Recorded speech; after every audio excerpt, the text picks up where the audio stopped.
Nagsimula ang kwento sa kontinente ng Xianjiang. Nagkaroon ng isang mahusay na kapangyarihan upang linangin ang mga immortal, at isang immortal ay nagsabi ng isang bagay nang siya ay pumasok. Isa itong kalbo, kalahating hubad na lalaki na napapalibutan ng mga sirang bato.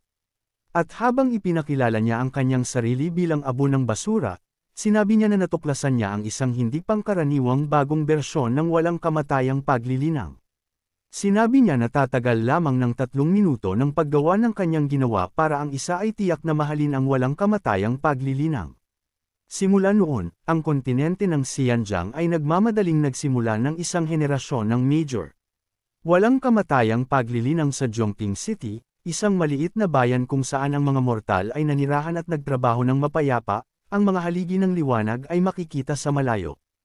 Ang mga residente ay nagalak dahil ang mga haligi ng liwanag na iyon ay nangangahulugan na may isang taong nakagawa ng isang pambihirang tagumpay, at ang isang kulay ay nagpahiwatig pa na may isang taong nakalusot sa kaharian ng dakilang martial master. Ngunit sa mga taong nagdiwang, ang isa sa kanila ay tila hindi nasisiyahan sa mga pangyayari na nag-iinit pa ang kanilang dila habang nakahiga sa isang upuan. Si Feng, isang transverser, ang tumingin sa eksena na may naiinip at hindi nasisiyahang mukha habang iniisip kung alin. Napakaswerteng nakalusot. Naalala ni Feng ang nangyari 5 taon na ang nakakaraan. Naglaro siya ng larong Immortal Cultivation para sa kanya ang Traversal Achievement Abbreviation. Bigla ang kamatayan. Noong una siyang dumating sa mundo ng paglilinang ng mga immortal, kalahating hubad siya at nakakita siya ng maraming lumilipad na bato, gusali at tao. Para itong panaginip, at naisip niya na siya ay mahusay. Bagamat medyo nabigla siya noong una, agad siyang kumalma. Habang nag-aaway ang mga lumulutang na tao sa likod niya, napakamot siya ng ulo at inisip kung paanong logical lang. Kung may tumawid, kadalasan mayroon silang sistema o kung ano.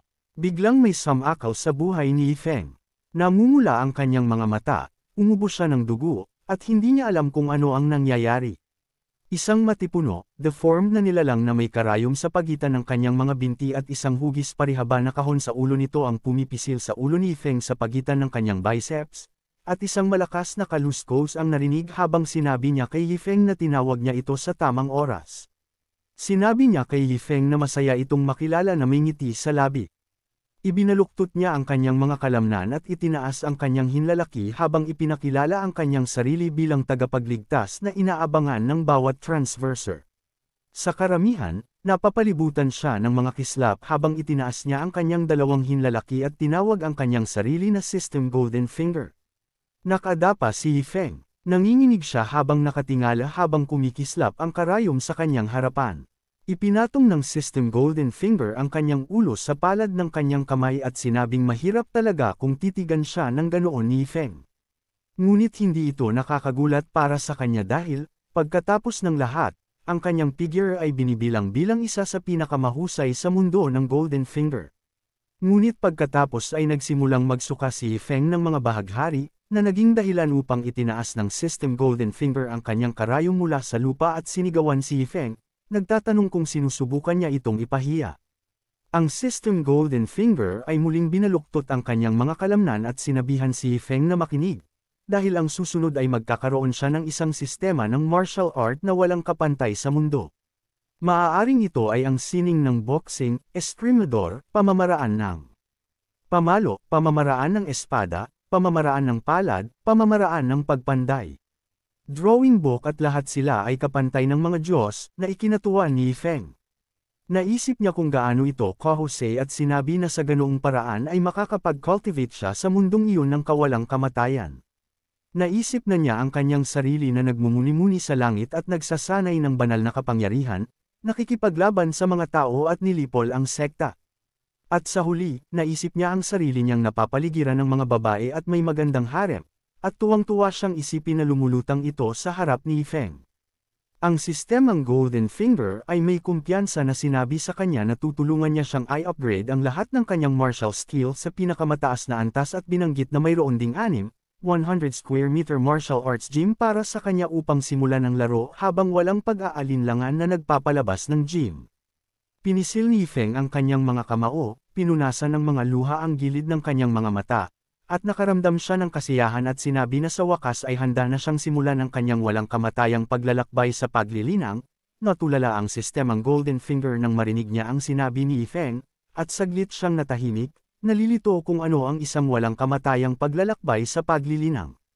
Sa isang mahigpit na mukha, itinuro ng sistemang Golden Finger ang hugis parihaba na kahon sa kanyang ulo kung saan nakasulat ang mga salitang espiritual na ugat, at sinabi niya iyon kay Yifeng upang linangin. Dapat ay natigilan siya sa kinauupuan niyang si Yifeng, at ang kanyang mukha ay namutla habang iniisip ang kanyang espiritual na pinagmulan. Sinabi ng sistemang Golden Finger kay Yifeng na hindi niya ito responsibilidad. At na may mga tao na naglakbay doon o naghihintay para sa kanyang kaligtasan. Kaya't nagpaalam siya kay Yifeng at mabilis na nawala sa hangin, iniwan ang kalahating hubad na si Yifeng kasama ang kanyang gumuguhong martial arts gym. Si Yifeng ay natulala at ang kanyang katawan ay napuno ng pawis habang sinusubukan niyang alamin kung ano ang nangyari. Dumating siya sa Jumping Spiritual Route Testing Center at habang inilagay niya ang kanyang hintuturo sa isang kumikinang na aparato, inihayag nito na walang mga espiritual na ruta. Nagmura si Yifeng habang nakaluhod sa lupa habang walang imak ang receptionist sa gitna. Namutla ang receptionist dahil sa gulat, at hinawakan ang aparato sa kanyang mga kamay. Nagmura siya at nagbulalas na ang lahat ay may espiritual na mga ugat at hindi pa siya nakakita ng sinuman na wala sila. Kaya tinanong niya kung tao si Yifeng. Muling natakot si Yifeng nang sabihin sa kanya ng receptionist, ng buong paggalang, na ang daan para maging immortal ay hindi ang kanyang kapalaran. Sa loob ng 5 taon, paulit-ulit na pumunta si Yifeng sa Jiangping City Spiritual Route Testing Center, at naaalala pa rin niya ang hindi mabilang na beses na inilagay niya ang kanyang hintuturo sa device at sinabihan na wala siyang espiritual na ruta. Nakumbinsi niya ang kanyang sarili na hindi malaking bagay kung hindi niya madami na ang mundo, tumayo sa ibabaw ng eroplano, o maramdaman ang kilig ng pagsulong tulad ng malaking vault ng langit, dahil ang lahat ng mga bagay na iyon ay walang kinalaman sa kanya. Martial Practitioner, Martial Master, Martial Grandmaster, Martial Venerable, Martial King, Martial Emperor, Martial Ancestor, Martial Celestial, Martial Saint, at Martial Supreme. Ang lahat ng antas ng pagsulong na ito ay gusot at nagkalat, tulad ng mga dahon na tinatangay ng hangin. Pakiramdam ni Yifeng ay nakahiga siya, napaliligiran ng kawalan, habang nakahiga siya sa ilalim ng payong sa ano. Mukhang ang liwasang bayan na may sistemang Golden Fingers na monumento sa likuran niya, at sinabi niyang walang kabuluhan ang lahat. Iniisip ang kanyang sarili na lumuhad sa harap ng isang pangunahing tauhan na may maraming larawan ng iba pang pangunahing tauhan sa likuran niya at sinabihan na ang mga taong walang espiritual na pinagmulan ay hindi kailanman maaaring maging pangunahing karakter. Naisip ni Yifeng na mas mabuting gumawa ng inasna na isda. Biglang tumayo si Yifeng at nanginginig ang katawan habang nakataas ang mga braso sa ere at naginat. Nakakunot ang noo niya habang nakatitig sa kanyang maliit na alkansya, at naisip niya na tila sa buhay niya ay maaari lang siyang magtayo ng stall, magbenta ng mga libro, mag-recruit members at iba pa, dahil kung hindi ay hindi siya makakaligtas sa mundong iyon. Biglang lumitaw ang isang cute na kulay kahel na bata na may malalaking bilog na mga mata, at mukhang namangha siya habang nakatitig sa isang bagay na nakakuha ng kanyang atensyon. Nakuha ng batang iyon ang atensyon ni Yifeng. Ang bata ay may kasamang puting buhok at magandang babae. Tuwang-tuwang lumapit ang bata sa stall ni Yifeng, tinawag ang atensyon ng kanyang kapatid na babae upang tingnan, at sinabing hindi pa niya nakita ang mga aklat na iyon, at naisip ni Yifeng na sila ay mga cultivator at tiyak na sila ay mga mayayamang tao. Habang iniisip na paglilingkuran niya sila sa ugali ng isang maginoo, maganda si Yifeng. Binati sila ng may ngiti sa kanyang mukha at tinanong kung paano niya sila matutulungan, bagamat nagulat siya nang makita ang isang taong may napakapinong ugali sa lungsod ng Jiangping at nadama na nakakalungkot na siya ay isang ordinaryong tao lamang. Ang puting buhok na ginang ay tumingin kay Yifeng na may masamang ekspresyon habang tinawag niya ang maliit na bata, si Liu Olei, at sinabi sa kanya na dapat silang pumunta. Kinuha ni Yifeng ang lahat ng mga libro at hawak ang mga ito na parang isang stack ng paglalaro ng baraha. Hiniling ni Yifeng na maghintay sila sandali, at ipinakita niya ang mga libro kay Liu Olei, na sinasabing naisip niya na mayroon itong magagandang buto at isang pambihirang talento, sinabi niya sa kanya na siya ay isang henyo sa martial arts na hindi pa nakikita sa loob ng 1,000,000 taon. Kaya iyong mga martial arts secret na iginuhit niya, na ibinebenta niya ng tig-10 ginto, ibebenta niya sa kanya sa kalahati ng presyo. At nang marinig ang kanyang sinabi, ngumiti si Luolei ng maliwanag habang itinuturo ang kanyang sarili, kinukumpirma sa kanya kung siya ay talagang henyo.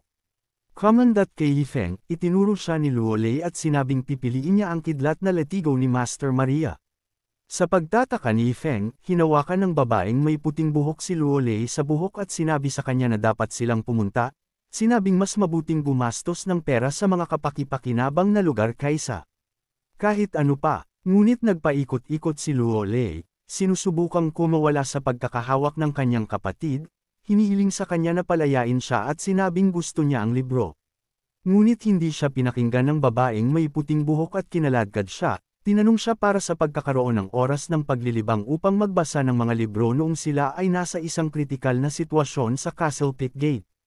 Gayunpaman, ipinagpatuloy ni Luolei ang paghampas ng kanyang mga braso at kinaladkad ang kanyang mga paa sa lupa, sinabing wala siyang pakialam. At gusto niyang bilhin niya ang libro para sa kanya. Nabaliw si Luolei at nagalit ito sa babaeng may puting buhok na lumabas sa kanyang noo habang pinagalitan niya si Luolei at pinaalalahanan siya na pareho silang walang kamatayang cultivator. Kaya walang kwenta ang pagbili ng ordinaryong mga libro sa pagguhit ng tao. Nagmura si Feng at galit na galit din siya habang nakatayo sa kanyang stall.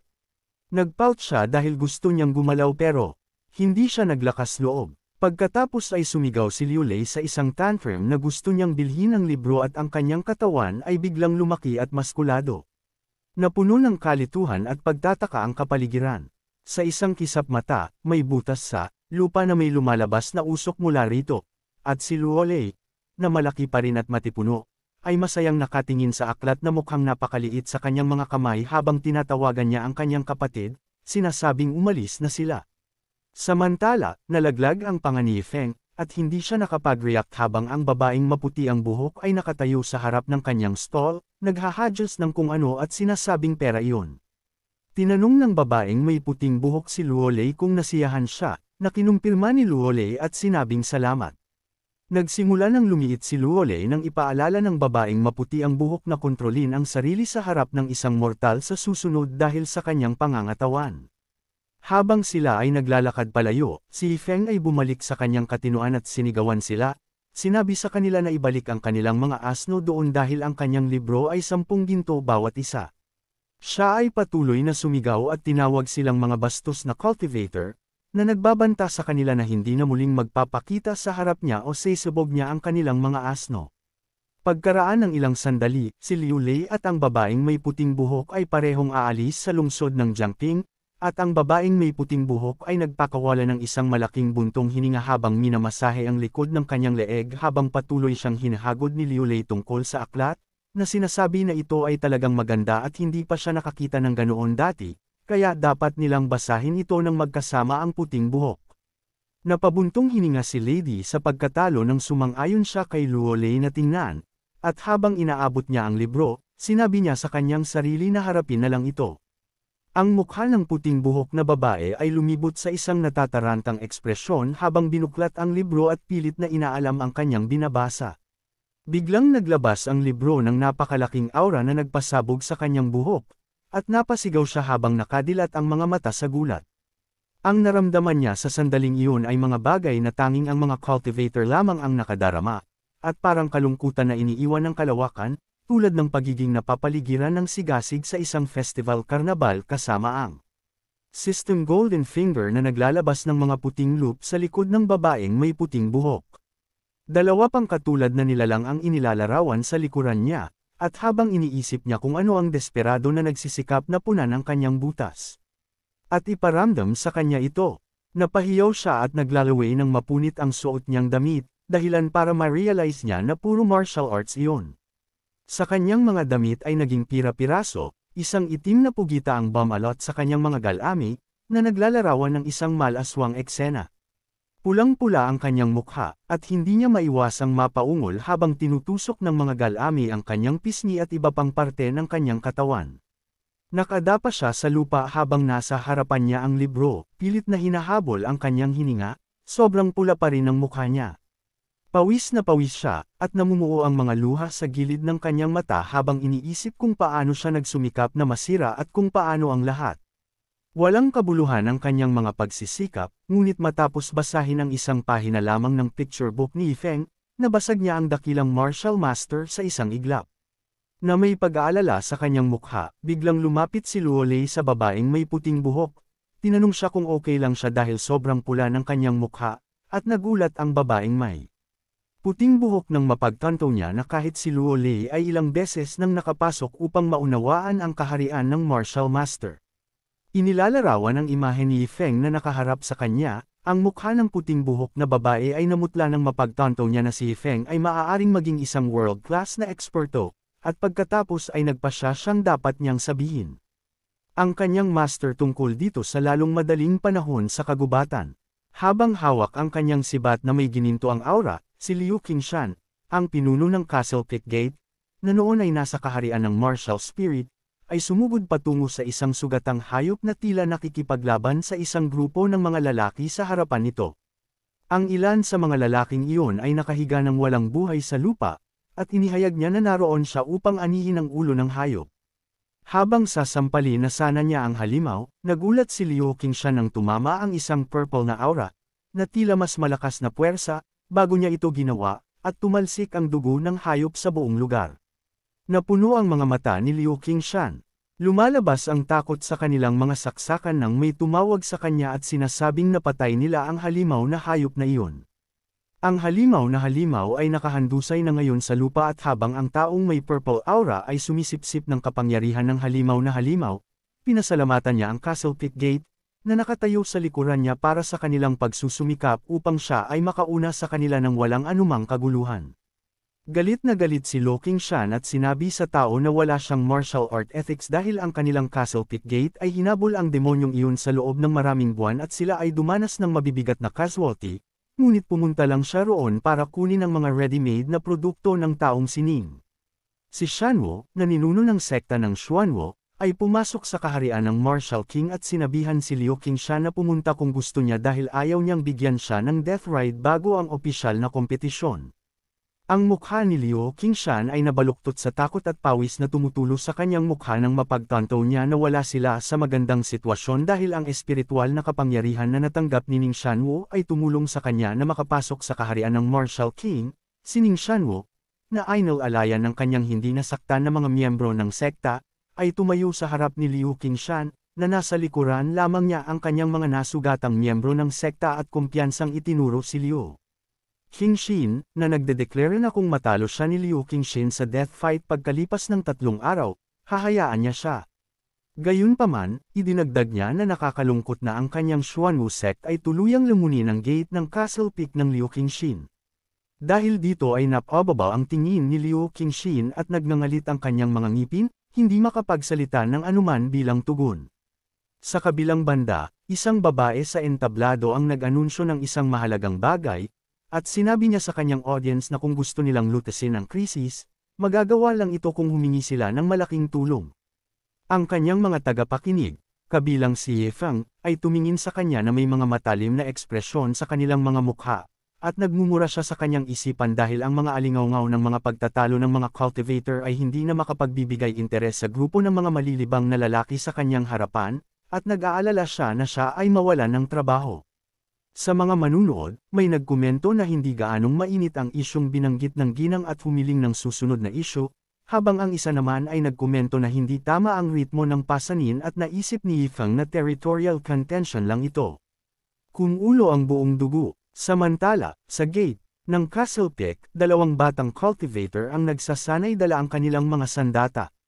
At gaya ng binanggit ng isa sa kanila na ilang araw na lang ang tunggalian, sinabi naman ng isa na hindi niya alam kung ano ang silbi ng pagsasanay sa ngayon.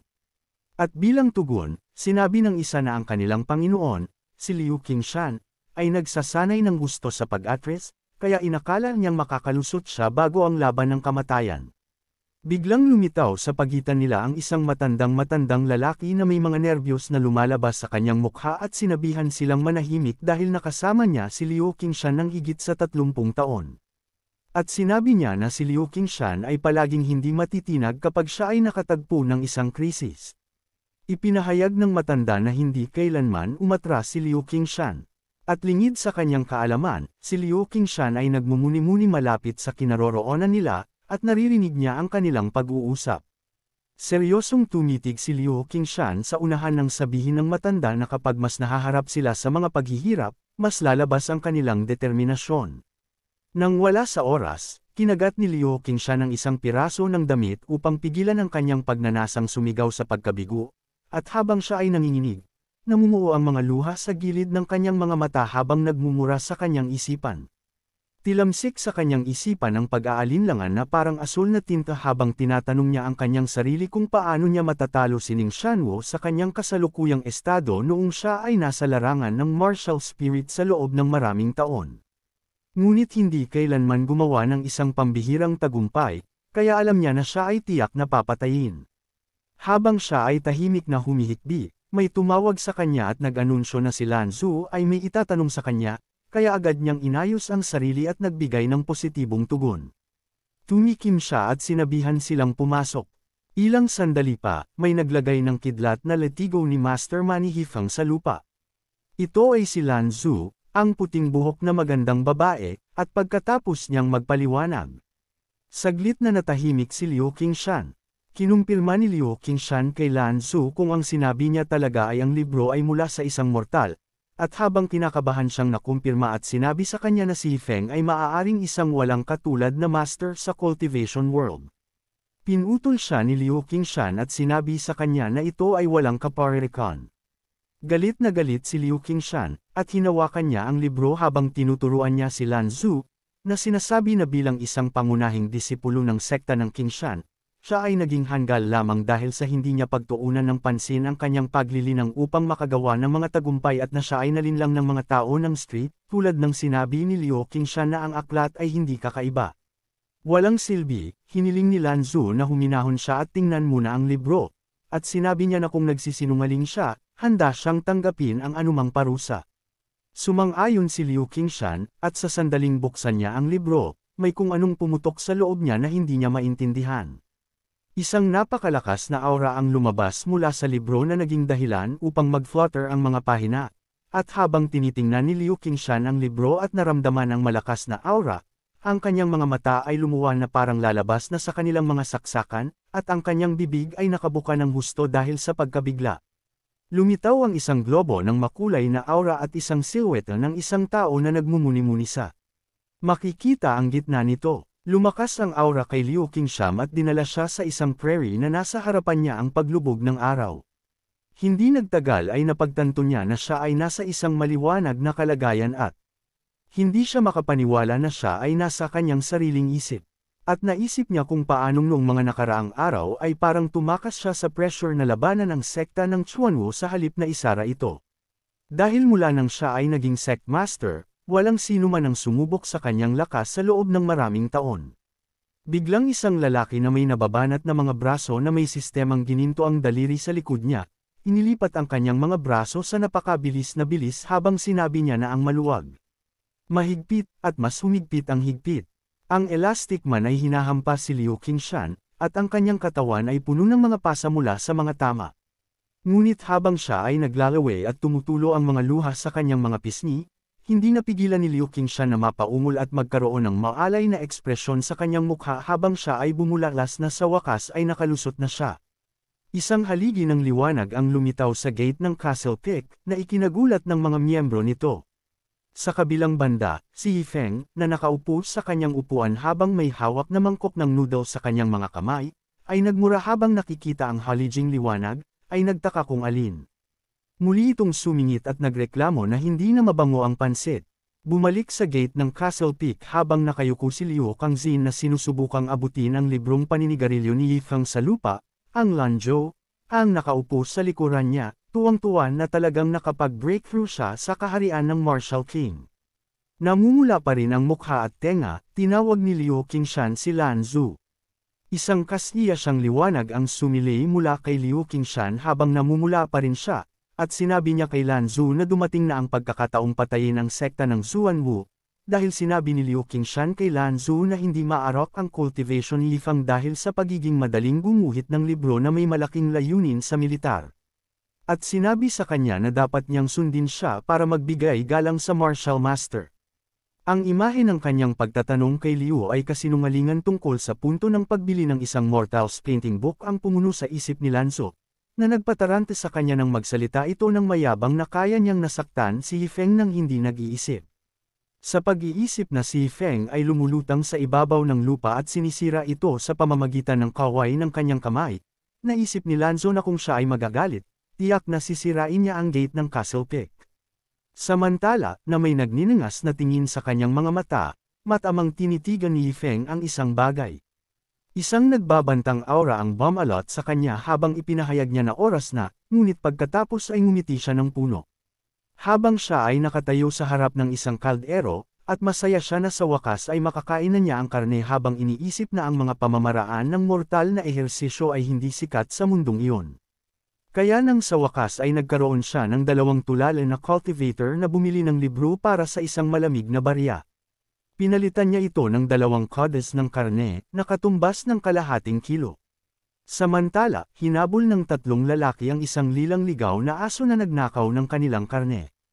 Habang tumatakbo ang mabangis na aso habang nasa isip ng aso ang karne sa bibig, tinawag silang hamak na tao at sinabihan silang tumigil sa paghabol sa kanya, na sinasabing ang pagkain ng kanilang karne ay isang malaking karangalan.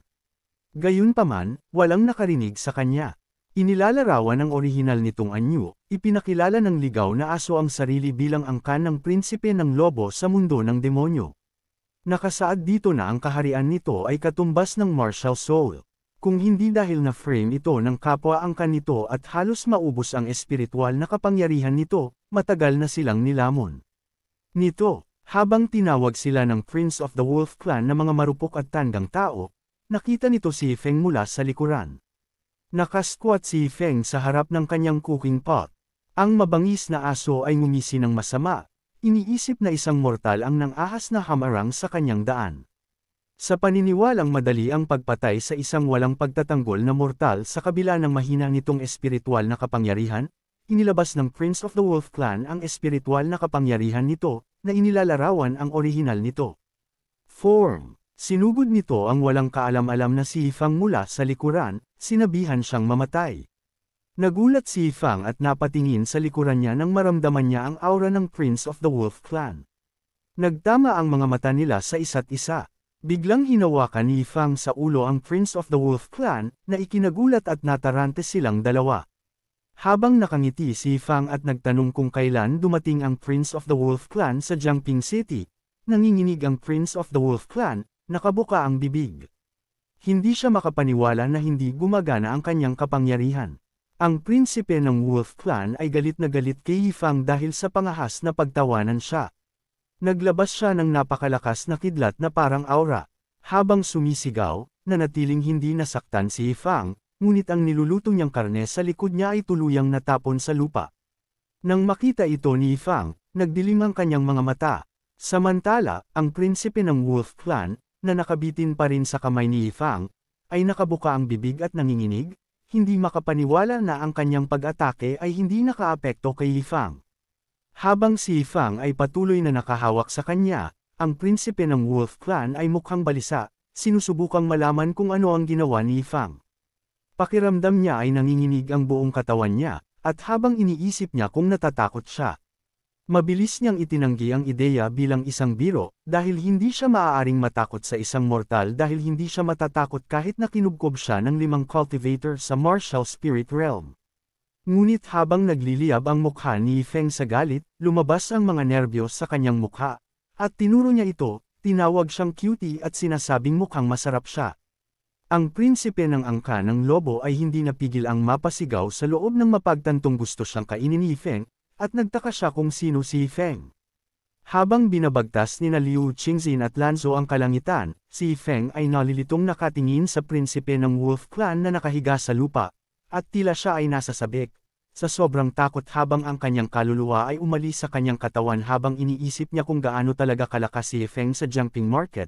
Isang maliit na nasugatan na batang babae ang itinapon sa labas dahil sa pagpuslit sa gate ng Qingshan, at kinukutya nila siya dahil sa pagtingin sa kanyang mga birtod at nais na linangin kahit na wala siyang espiritual na mga ugat. Binalaan siya ng mga ito na kung mahuli nila siyang muling palihim, papatayin nila siya. Dahil sa pagkatalo niya, bigla siyang lumuhod sa lupa. Ibinagsak niya ang kanyang maliit na kamao sa lupa at tumawag sa kanyang Diyos. At bilang maliit na batang babae, tinanong ni Zhongqing kung siya ba ay talagang isang tauna na hinding-hindi na mababago ang kanyang kapalaran. Humingi siya ng tawad sa kanyang tiyuhin para sa pagpapabiye sa kanya. Biglang tinawag siya ni Feng, na nakatali sa kanyang angka ng prinsipe ng lobo, at sinabi sa kanya iyon, nang makita ang poster ng kanyang katawan. Iniisip niya kung sinadya nitong nakawin ang kanyang karne. Pagkatapos ay idinagdag niya na kung gusto niyang kumain, pagkatapos ay kailangan niyang magbayad ng pera dahil kahit na ang kanyang barbecue ay kilala sa mundo, hindi niya ito ibabahagi sa kanya kahit na tinawag niya ang kanyang ama. Tumayo si Zhongqing at nagalit siya sa kung paano siya sinasamantala ni Feng nang walang pinipili, at ipinahayag niya na hindi niya kakainin ang karne nito kahit na mamatay siya sa gutom. Tinalikuran ni Zhongqing si Feng na nagluluto pa rin ng karne, at habang naglalakad siya palayo ay umabot sa ilong niya ang amoy nito. Napapikit si Zhongqing dahil sa kahihiyan habang may hawak na barbecue sa bawat kamay niya habang nakatitig. Sa pagsasabi kay Yi Feng na sinabi na niya sa kanya na hindi siya kumakain ng kanyang pagkain, at walang nagawa si Yi Feng kundi sumigaw sa kanya dahil sa pagnanakaw sa kanya ng kanyang barbecue, biglang naging seryoso ang mukha ni Yi Feng habang nakatingin kay Zhongqing. Puno ng pag-aalala ang kanyang mga mata habang itinuro niya na siya ay pinalayas ng sekta ng Qingshin. Sa kanyang bibig ay puno pa rin, si Zhongqing ay nagulat sa sinabi ni Yi Feng, dahil ito ay halata na, at pagkatapos ay idinagdag niya, itinutuwid si Yi Feng na siya ay isang lalaki. Habang si Zhongqing ay mukhang naluluha sa likod niya, bumalik si Yi Feng sa pagluluto ng kanyang barbecue at may pagtataka sa kanyang mukha. Sinabi niya na sa ganoong kagandang gupit, sa halip na maging isang idolo, si Zhongqing ay dumating upang linangin ang pagiging immortal, at iniisip niya kung ano ang mali sa mga tao sa bansang kasalukuyan niyang ginagalawan. Habang sa kanyang isipan ay iniisip niya na si Zhongqing ay may kaparehong karanasan sa kanya at ito ay hindi kasing ganda. Nang matapos niyang lutuin ang barbecue, itinuro ni Yi Feng kay Zhongqing na wala na siyang mapupuntahan at nagkataong kulang siya sa isang lalaki. Kaya't sinabi niyang sundan siya at inihagis niya ang susi sa martial arts hall sa Zhongqing at sinabihan siyang kunin ito. Kahit nagulat siya, nahuli pa rin ni Zhongqing ang mga susi. Masayang naglalakad palayo, sinabi ni Yi Feng kay Zhongqing na bibili siya ng ilang seasonings, kaya dapat siyang bumalik sa martial arts hall first at alagaan ang bahay. Pero sinabi sa kanya ni Zhongqing na hindi pa rin siya pumayag na maging tauhan niya. Namula si Zhongqing habang hawak niya ang mga susi malapit sa kanyang dibdib. At habang iniisip niya kung ano ang mali kay Yi Feng, iniisip kung paano niya nasasabi ang mga bagay na iyon. Napagdesisyonan niyang kalimutan na lang ang mga iyon dahil napagtanto niya na kung magkakaroon siya ng trabaho sa Jiangping, mas magaan ang loob ng kanyang mga magulang. Makalipas ang kalahating oras, pumasok sina Liu Qingshan at Lan Zhu sa isang tirahan na parang tirahan ni Yi Feng. Binuksan nila ang pinto at maingat na pumasok, magalang na tinawag si Yi Feng. Pagpasok nila sa tirahan ni Yi Feng, sinalubong sila ng matikas na patio, mga kakaibang estatwa, at mga kakaibang painting. Nanlaki ang mga mata ni Liu Qingshan, at nakanganga ang kanyang bibig nang mapansin niya ang mga painting. Napapaligiran siya, napapaligiran ng aura na ibinubuga ng mga kwadro na gawa, at hindi niya maiwasang purihin ang kanilang makapangyarihang puwersa. Maririnig ang mga boses mula sa mga kwadro na gawa, at habang ang isa sa kanila ay naghahanap ng away, nagbabanta na muli itong hihiwin, ang isa naman ay ayaw makipaglaban dahil gumagalaw ang scabbard nito.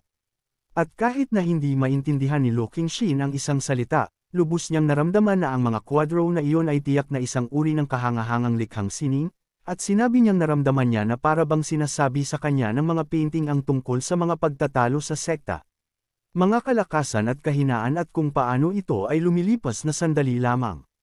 Nagulat si Lan Zhu nang makita niya si Liu Qingshan na biglang lumuhod sa lupa, ganap na naliwanagan at sinabing naiintindihan niya, biglang sumulpot si Jong King, na habol-habol pa ang hininga at may hawak na feather duster, sa harap ni Liu Qingshan at Lan Zu, na nagulat, at tinanong sila kung bisita silang dalawa. Ngumiti si Lan Zu habang si Liu Qingshan ay kinakabahang tumawa habang pareho silang humingi ng tawad at nagpakilalang mga tao mula sa sekta ng Qingshan. Nang marinig na silang dalawa ay mula sa sekta ng Qingshan, nagdilim ang ekspresyon ni Jong King, at naisip niyang tapos na ito para sa kanya. Napaisip tuloy siya kung nandoon ba silang dalawa para hulihin siya sa paglusot sa gate ng Qingshan. Nagulat si Lan Zhou, kasama si Liu Qingshan, na ang mga mata ay lumuwas sa kanilang mga socket nang mabilis na sumugod si Jong King.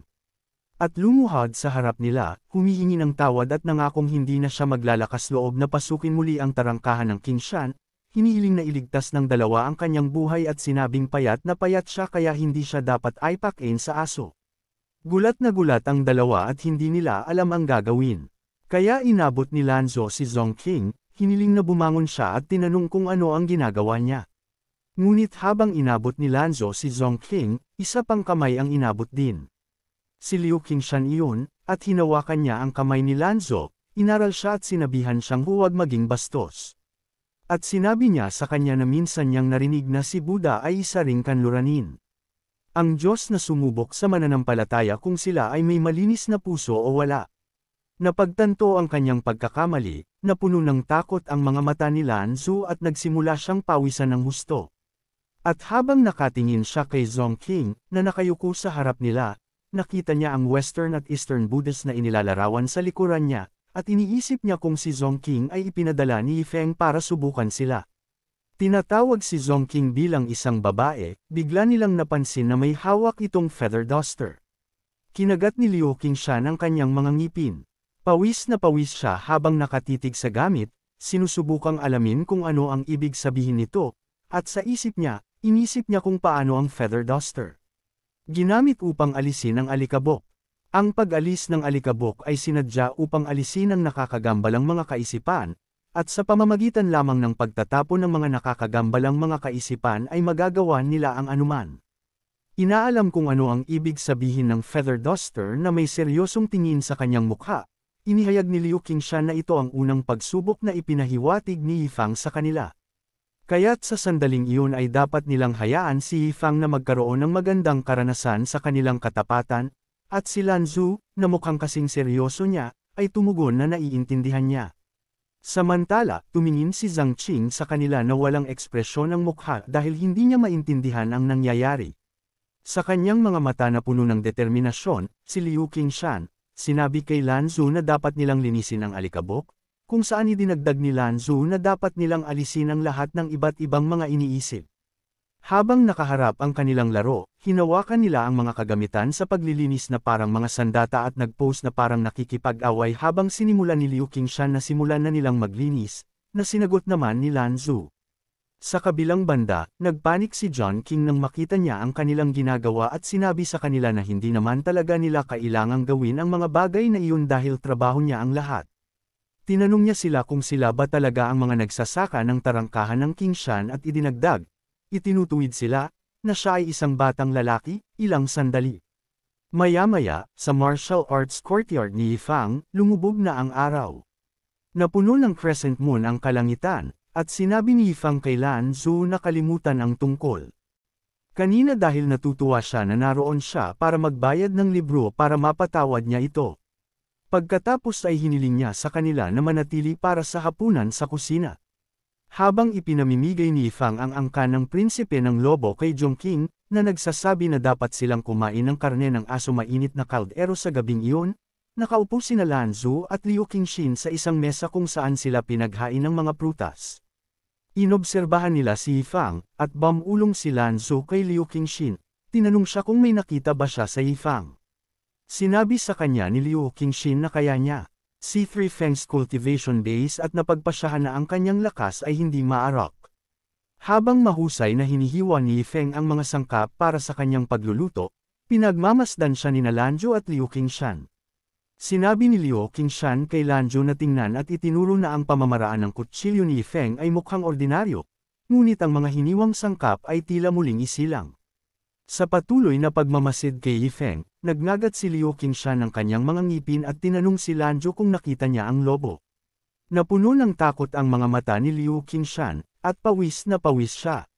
Napatingin siya sa angka ng prinsipe ng lobo na nakatitig sa kanya habang nakatali ng lubad at sinabing kung siya. Hindi siya nagkamali na ang lobo ang pinakabihirang isa sa mga halimaw, ang langit ay lumalamon ng demonyong lobo. Hindi siya makapaniwala na gagamitin ni Yifeng ang demonyong lobo bilang pagkain niya. Habang hawak ni Yifeng ang kanyang butcher knife, hinawakan niya ang demonyong lobo sa ulo nito, na natatakpan naman ng aura at Lanzhou. Sino ang tumingin sa eksena na puno ng pag-aalala ang kanyang mga mata? Sinabi na kung talagang kakainin nila ang demonyong lobo, ang lahi ng demonyo ay hindi mapakali. Kaya't natakot siya na sa natitirang bahagi ng buhay ni Yifeng, siya ay habulin hanggang mamatay ng angka ng demonyong lobo. Habang si Liu Qingzining ay kitang-kitang bamulong sa likod ni Yifeng at sinabi sa umaasam na si Lanzhou na ang mga naglakas loob na gawin ang ganoong bagay ay malamang na hindi limitado sa kaharian ng Martial Emperor dahil sa paghihimagsik ng mga Diyos at demonyo, ang mga demonyong lobo ang humila sa pag-atake ng 30,000 Buddha na nagbigay daan upang mabuhay ang mga demonyong clan. Tumingin si John Qing sa kanila na hindi makapaniwala at nagtaka kung ayos lang sila. Biglang kumalas ang demonyong lobo sa mga lubad at habang inilalabas nito ang mga pangil at umuungal, itinuro ito ni Liu Qingshan at sinabing handa na itong lumaban hanggang sa kamatayan. Nagulat si Yifeng nang kumalas ang demonyong lobo mula sa mga lubad sa pamamagitan ng paghiwa-hiwalay ng mga ito, ngunit sa halip na labanan siya hanggang sa kamatayan tulad ng sinabi ni Liu Qingshan, lumuhad ang demonyong lobo sa lupa at pinakiusapan si Yifeng na huwag siyang kainin. Habang si Yifeng ay nakangiti ng husto sa demonyong lobo, tinatapik ang ulo nito, na sinasabi na ito ay kamukha lamang ng kanyang ina at inali ito bago siya tumawid.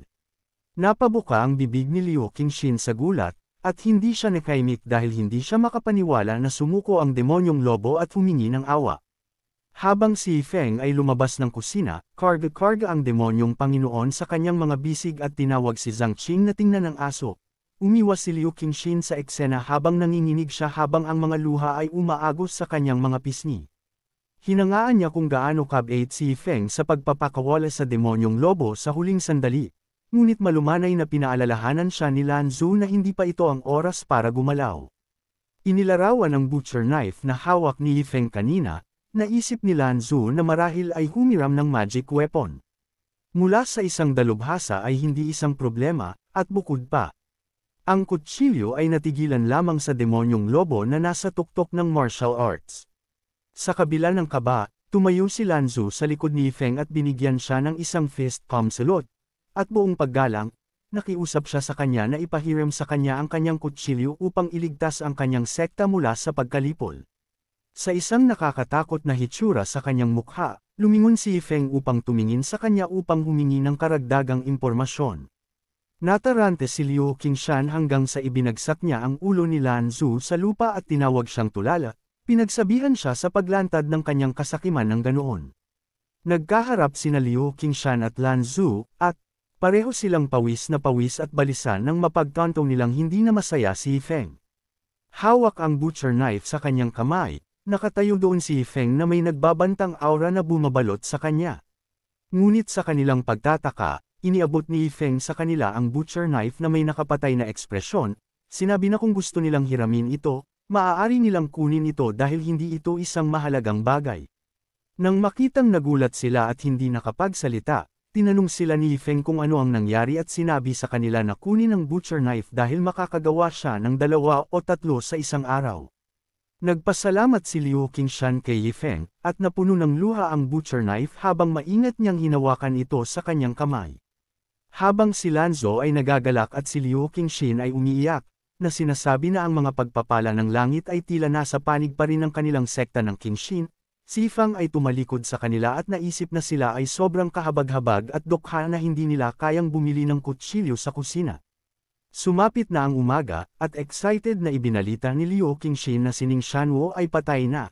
Sa kabilang banda, sa sekta ng Xuanwo, may dumaong sa kanilang lupa at ang mga disipulo ay nagmamadaling ihanda ang pagkain ng kanilang Panginoon na si Ning Xuanwu nang matapos ang kanyang pag-urong nakaupo sa kalahati ng kanyang trono. Hubad, sinabi ni Ning Xuanwu sa kanyang mga disipulo na hindi na kailangan. Iniutos niya sa kanila na dalhin ang mensahero mula sa Qingshan Gate dahil gusto niyang makita siya at sinabi sa iba na umalis, na kung saan lahat sila ay tumugon ng may pagsang-ayon. Pagkalipas ng ilang sandali, sa Xuanwu Sect Secret Room, nakabihis na si Ning Xuanwu. Sa likod niya, yumuko ang isang lalaking nakaklok at nagpakilalang si Yu Wuji, na bumati sa kanya at sinabi sa kanya na marami na siyang narinig tungkol sa kanya. Ngunit sinabihan siya ni Ning Xuanwu na huwag maging mapagkunwari at magsabi lang ng isang bagay.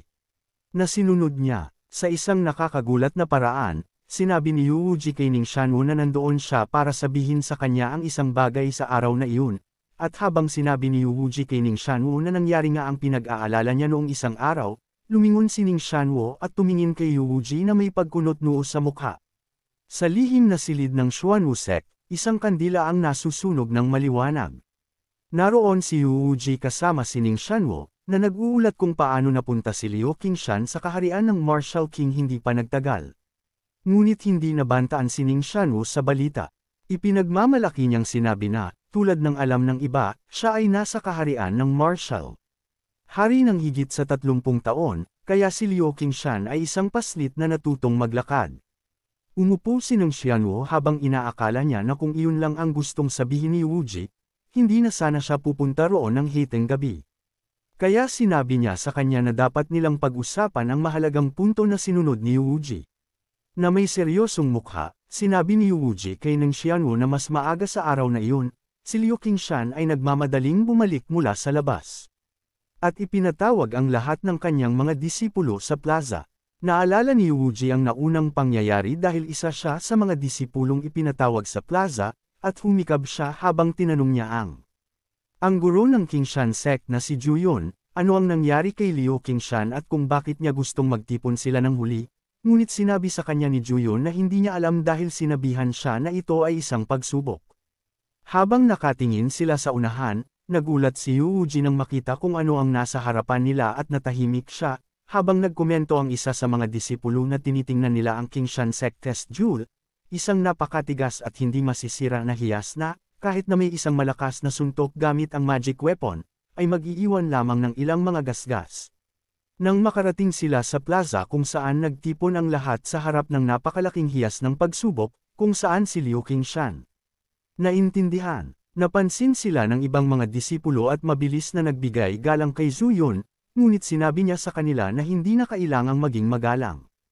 Pagkatapos ng maraming konsentrasyon, binuksan ni Liu Qingshan ang kanyang mga mata at pinandilatan ang pagsubok na hiyas sa kanyang harapan. Hinawakan niya ang malaking batong pansubok gamit ang kanyang kaliwang kamay, at inihampas niya ang kutsilyo sa kusina ni Feng sa kanyang kanan. Parehong nagulat at nadismaya ang mga disipulo nang makita nila kung anong sandata ang hawak ni Liu Qingshan, at kinuwestiyon pa ni Zhu Yun kung ano ang silbi ng pagsubok kung gagamit lang siya ng sirang kutsilyo sa kusina. Ang isa sa mga disipulo ay bumantong hininga at sinabi na si Liu Qingshan ay nasa ilalim ng labis na presyon. At kailangan nilang tawagan ang doktor ng maaga. Nang marinig ang pag-uusap ng kanyang mga alagad, nabalisa si Liu Qingshan, at naiinis siya sa mga lobong puting matang iyon na malamig na nakikipag-usap sa kanyang mukha. Ngunit nang gagamitin na niya ang kutsilyo sa kusina, napagtanto ni Liu Qingshan ang isang bagay na nagpahinto sa kanyang paglalakad. Naisip niyang hindi pa rin alam ang kapangyarihan ng patalim, kaya mas mabuting gawin muna ito ng malumanay. Binigyan niya ng mahinang gripo ang pangsubok na hiyas gamit ang kutsilyo sa kusina, at nakita na ang isang bitik. Pero laking gulat niya, hindi doon nagtapos. Ang pansubok na hiyas ay ganap na napawi nang ang isang paputok na halaga ng aura ay pinakawalan. At ang aura ay napakalakas kung kaya't ang mga alagad na tumatanaw ay kailangang protektahan ang kanilang mga sarili mula sa panggigipit nito gamit ang kanilang mga braso habang ito ay umaakyat patungo sa langit. Ang aura ay bumaril patungo sa madilim na kalangitan, at ito ay makikita mula sa malayo. Ang mga bahagi ng pagsubok na hiyas na nabasag sa mga piraso ay sumabog sa lahat ng direksyon. Sa kabilang banda, ang mga labi ng pagsabog ay umabot sa Jiangping City.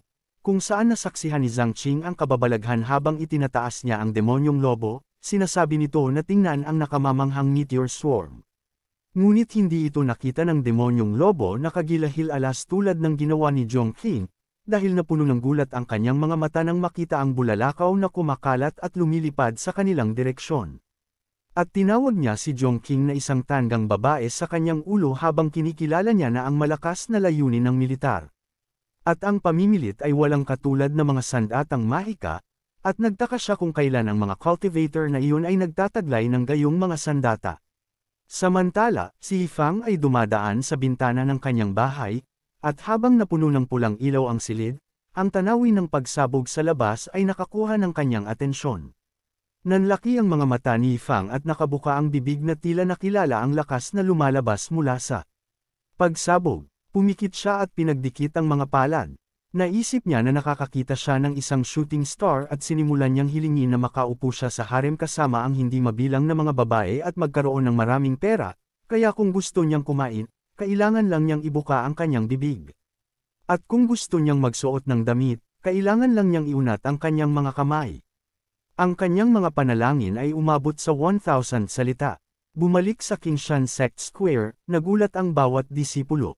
Nanlalaki ang mga mata ni Juyun, at siya ay natahimik habang si Yu Wuji ay nagmumura at nagtanong kung ano iyon. Habang si Liu Qingshan ay nakatingin sa kutsilyo sa kusina na may takot sa kanyang mukha, ang mga disipulo sa kanyang likuran ay nagalak ng maligtas ang kanilang sekta ng Qingshan. Matapos ay proseso ang nangyari, lumiwanag ang mukha ni Liu Qingshan, at hindi siya makapaniwala na nasubukan na niya ang sandata kanina. At na hindi man lang siya nataman ng husto. Mabilis siyang napamahal sa lakas ng patalim na masyadong nangingibabaw. Ngunit pagkatapos ay natanto si Liu Qingshan na hindi niya kailangang gamitin ang kutsilyo hanggang sa kailangan niya dahil ito ay lampas sa kanyang kontrol. At iyon ang nagpahalata sa kanya na si Yifeng. Sino ang gumawa ng kutsilyo ay malamang na nasa itaas ng kaharian ng martial ancestor. Nang gumuho ang bunten ng mga bato sa kanyang likuran, humarap si Liu Qingshan sa kanyang mga disipulo at inihayag na kinabukasan ay maghihintay siya sa sekta ng Xuanwu at lalaban hanggang kamatayan, na naging dahilan upang pasiglahin siya ng kanyang mga disipulo bilang kapalit.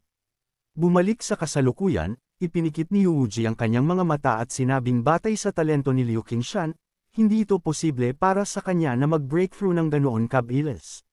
Naka-cross arms si Ning Xuanwu habang nakikinig kay Yu Wuji na nagsasabi na ganoon din ang magic weapon na nakuha ni Liu Qingshan, kaya naghinala siya. Na baka may nasa likod niya para tulungan siya. Kumunat ang noo ni Ning Xuanwu at tila malalim ang iniisip niya dahil wala siyang sinasabi. Sabik na tumingin kay Ning Xuanwu, tinanong siya ni Yu Wuji kung may dapat silang gawin. Biglang naghagis si Ning Xuanwu ng asul na tableta at sinabi kay Yu Wuji na ang lason ng Ice Toad ay umaatake sa kanyang katawan sa loob ng 3 araw. Nanlaki ang mga mata ni Yu Wuji nang makita niyang dumaan ang asul na tableta sa harapan niya. Tumalikod si Ning Xuanwu para maglakad palayo. Sinabi niya kay Yu Wuji na ito ang kanyang reward para sa kanyang tip sa araw na iyon, kaya dapat siyang magsumikap dahil pagkatapos niyang gawin, siya ay magseset. Malaya siya, at nang marinig ang kanyang sinabi, si Yu Wuji ay lumuhod sa lupa habang ang asul na tableta ay gamulong sa kanyang harapan at pinasalamatan si Ning Xuanwu sa kanyang kabaitan. Isang babae ang nakatayo sa mga anino malapit sa pasukan ng Xuanwu Sect Secret Room, at habang papalapit sa kanya si Ning Xuanwu, tinawag niya ito at sinabihan siyang sundan siya sa Sword Graveyard. Ang babae ay si Ling Yar, isang babaeng disipulo ng sekta ng Xuanwu, at mukhang nasasabik siya habang nakasandal sa frame ng pinto at sinabi kay Ning Xuanwu na hindi na siya makapaghintay. Pagkaraan ng ilang sandali, sa libingan ng espada, pinaalalahanan ng isang disipulo ang kanyang kapatid tungkol sa tagubilin ng kanilang Panginoon noong nabubuhay pa siya na ang nag-iisang espada na nasa libingan ng espada ay hindi dapat mabuksan.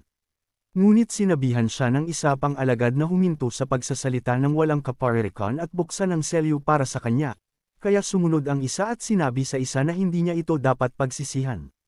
Ngunit ang selyo ay humihip sa kanilang harapan bago pa nila ito magawang buksan, at nagulat sila. Ang mga masasamang espiritu ay bumuhos mula sa pintuan, na naging dahilan upang tumakbo ang 2 disipulo para sa kanilang buhay. Inubos ng mga masasamang espiritong iyon ang buhay sa mga bagay na kanilang pinagdaanan. Walang buhay na nahulog sa lupa ang mga ibon at natuyo ang mga halaman, samantala, sina Ning Xianwu at Ling Yahar ay hindi naapektuhan ng mga espiritu habang binabalot nila ang kanilang sarili ng aura. At habang sila ay lumulutang sa hangin, sinabi ni Ling Yahar na hindi niya inaasahan na ang mahiwagang sandata na nakatatak sa libingan na iyon ay magiging napakadelikado, na nagpatawa kay Ning Xianwu at sinabi sa kanya na ito ay simula pa lamang dahil pagkatapos na lipulin ang Qingxin Gate, anuman ang mga Diyos. Mga Diyos o demonyo, lahat ay luluhod sa ilalim ng kanyang mga paa. Na may masamang ngiti sa kanyang mukha, tumingin si Ning Xianwu sa unahan at sinabi kay Ling Yahar na huwag kailanman pagdudahan ang kanyang ambisyon.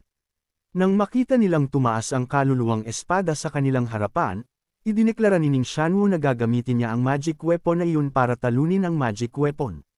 Samantala, ang malagim na espiritu ay patuloy na nag-aamok at umiikot sa isang malaking bato. May dumating sa Jiangping City at nagulat nang makitang walang laman ang lahat. Tatlo sila, at humihingal sila at tumatakbo sa paligid ng lungsod na naghahanap ng mga panestos na medikal. Nagsimula ang isa sa kanila. Panik, dahil wala pang 4 na oras bago ang mapagpasyang labanan sa Xuanwu sect. Habang ang isa naman ay nagsimulang umiyak at sinabing kahit wala sila, siguradong mananalo si Liu Qingxin. Tumingin silang tatlo sa harapan na may seryosong mga mukha at sinabing ang uri ng tunggalian na malapit nang mangyari ay makakaapekto sa mga mortal. Kaya okay lang kung lahat sila ay makatakas, dahil kung makatagpo sila ng kaunting espiritual na kapangyarihan, sila ay mamamatay kaagad. Samantala, si Yifang ay naglalakad sa isang lugar sa kabundukan. Pinamunuan niya ang mga residente ng Jiangping City, at dala nila ang kanilang mga nakapak na bag. Biglang huminto si Yifang at hinampas ng kahoy na poste ang lupa. Si Yifang ay may bitbit na globo na may pulang bandila na nakatali sa dulo, at habang siya ay kumukumpas patungo sa mas mataas na lugar na kanyang kinatatayuan, inihayag niya na nakahanap na sila ng magandang lugar para panuurin ang tunggalian, na nagpasaya sa mga residente dahil matagal na nilang hinihintay ang tunggalian na iyon. Samantala, si Yifang ay naglalaway habang iniisip kung paano ito isang pagkakataon sa negosyo, dahil bagaman hindi niya alam kung sino ang nakikipag-away, napakaraming tao ang gustong manood ng ganoong uri ng labanan, at ang lokasyon ay ang pinakamataas na punto sa paligid ng Jiangping City, kaya ang tunggalian ay makikita sa isang sulyap kahit nasaan man ito. Habang nagsisiksikan ang mga tao patungo sa gilid ng bangin, inihayag ni Yifang na dapat pumila ang mga gustong humiram ng binocular. Pinaupahan niya ang mga ito para sa isang ginto para sa solong paggamit, at hinikayat niya silang kunin ang mga ito dahil ito ay isang alok na limitado sa oras, na nagdulot ng kaguluhan dahil gusto ng mga tao. Samantala, sa ilalim ng bangin, sina Ning Xianwu at Liu Qingxin ay nakatayo ng magkaharap sa isa't isa, at ang kanilang mga disipulo ay nagtipon sa likod ng bawat isa sa kanila. Nagkatinginan silang dalawa. Pagkatapos ay ngumiti si Ning Xianwu nang mapanukso habang sinabi niya kay Liu Qingxin na hindi niya inaasahan na magkakaroon siya ng lakas ng loob na dumalo sa larangan ng digmaan, at sa narinig na iyon ay napangiti si Liu Qingxin at sinabi kay Ning Xianwu na sa sandaling iyon ay walang kasiguraduhan kung sino ang mabubuhay at kung sino ang mamamatay.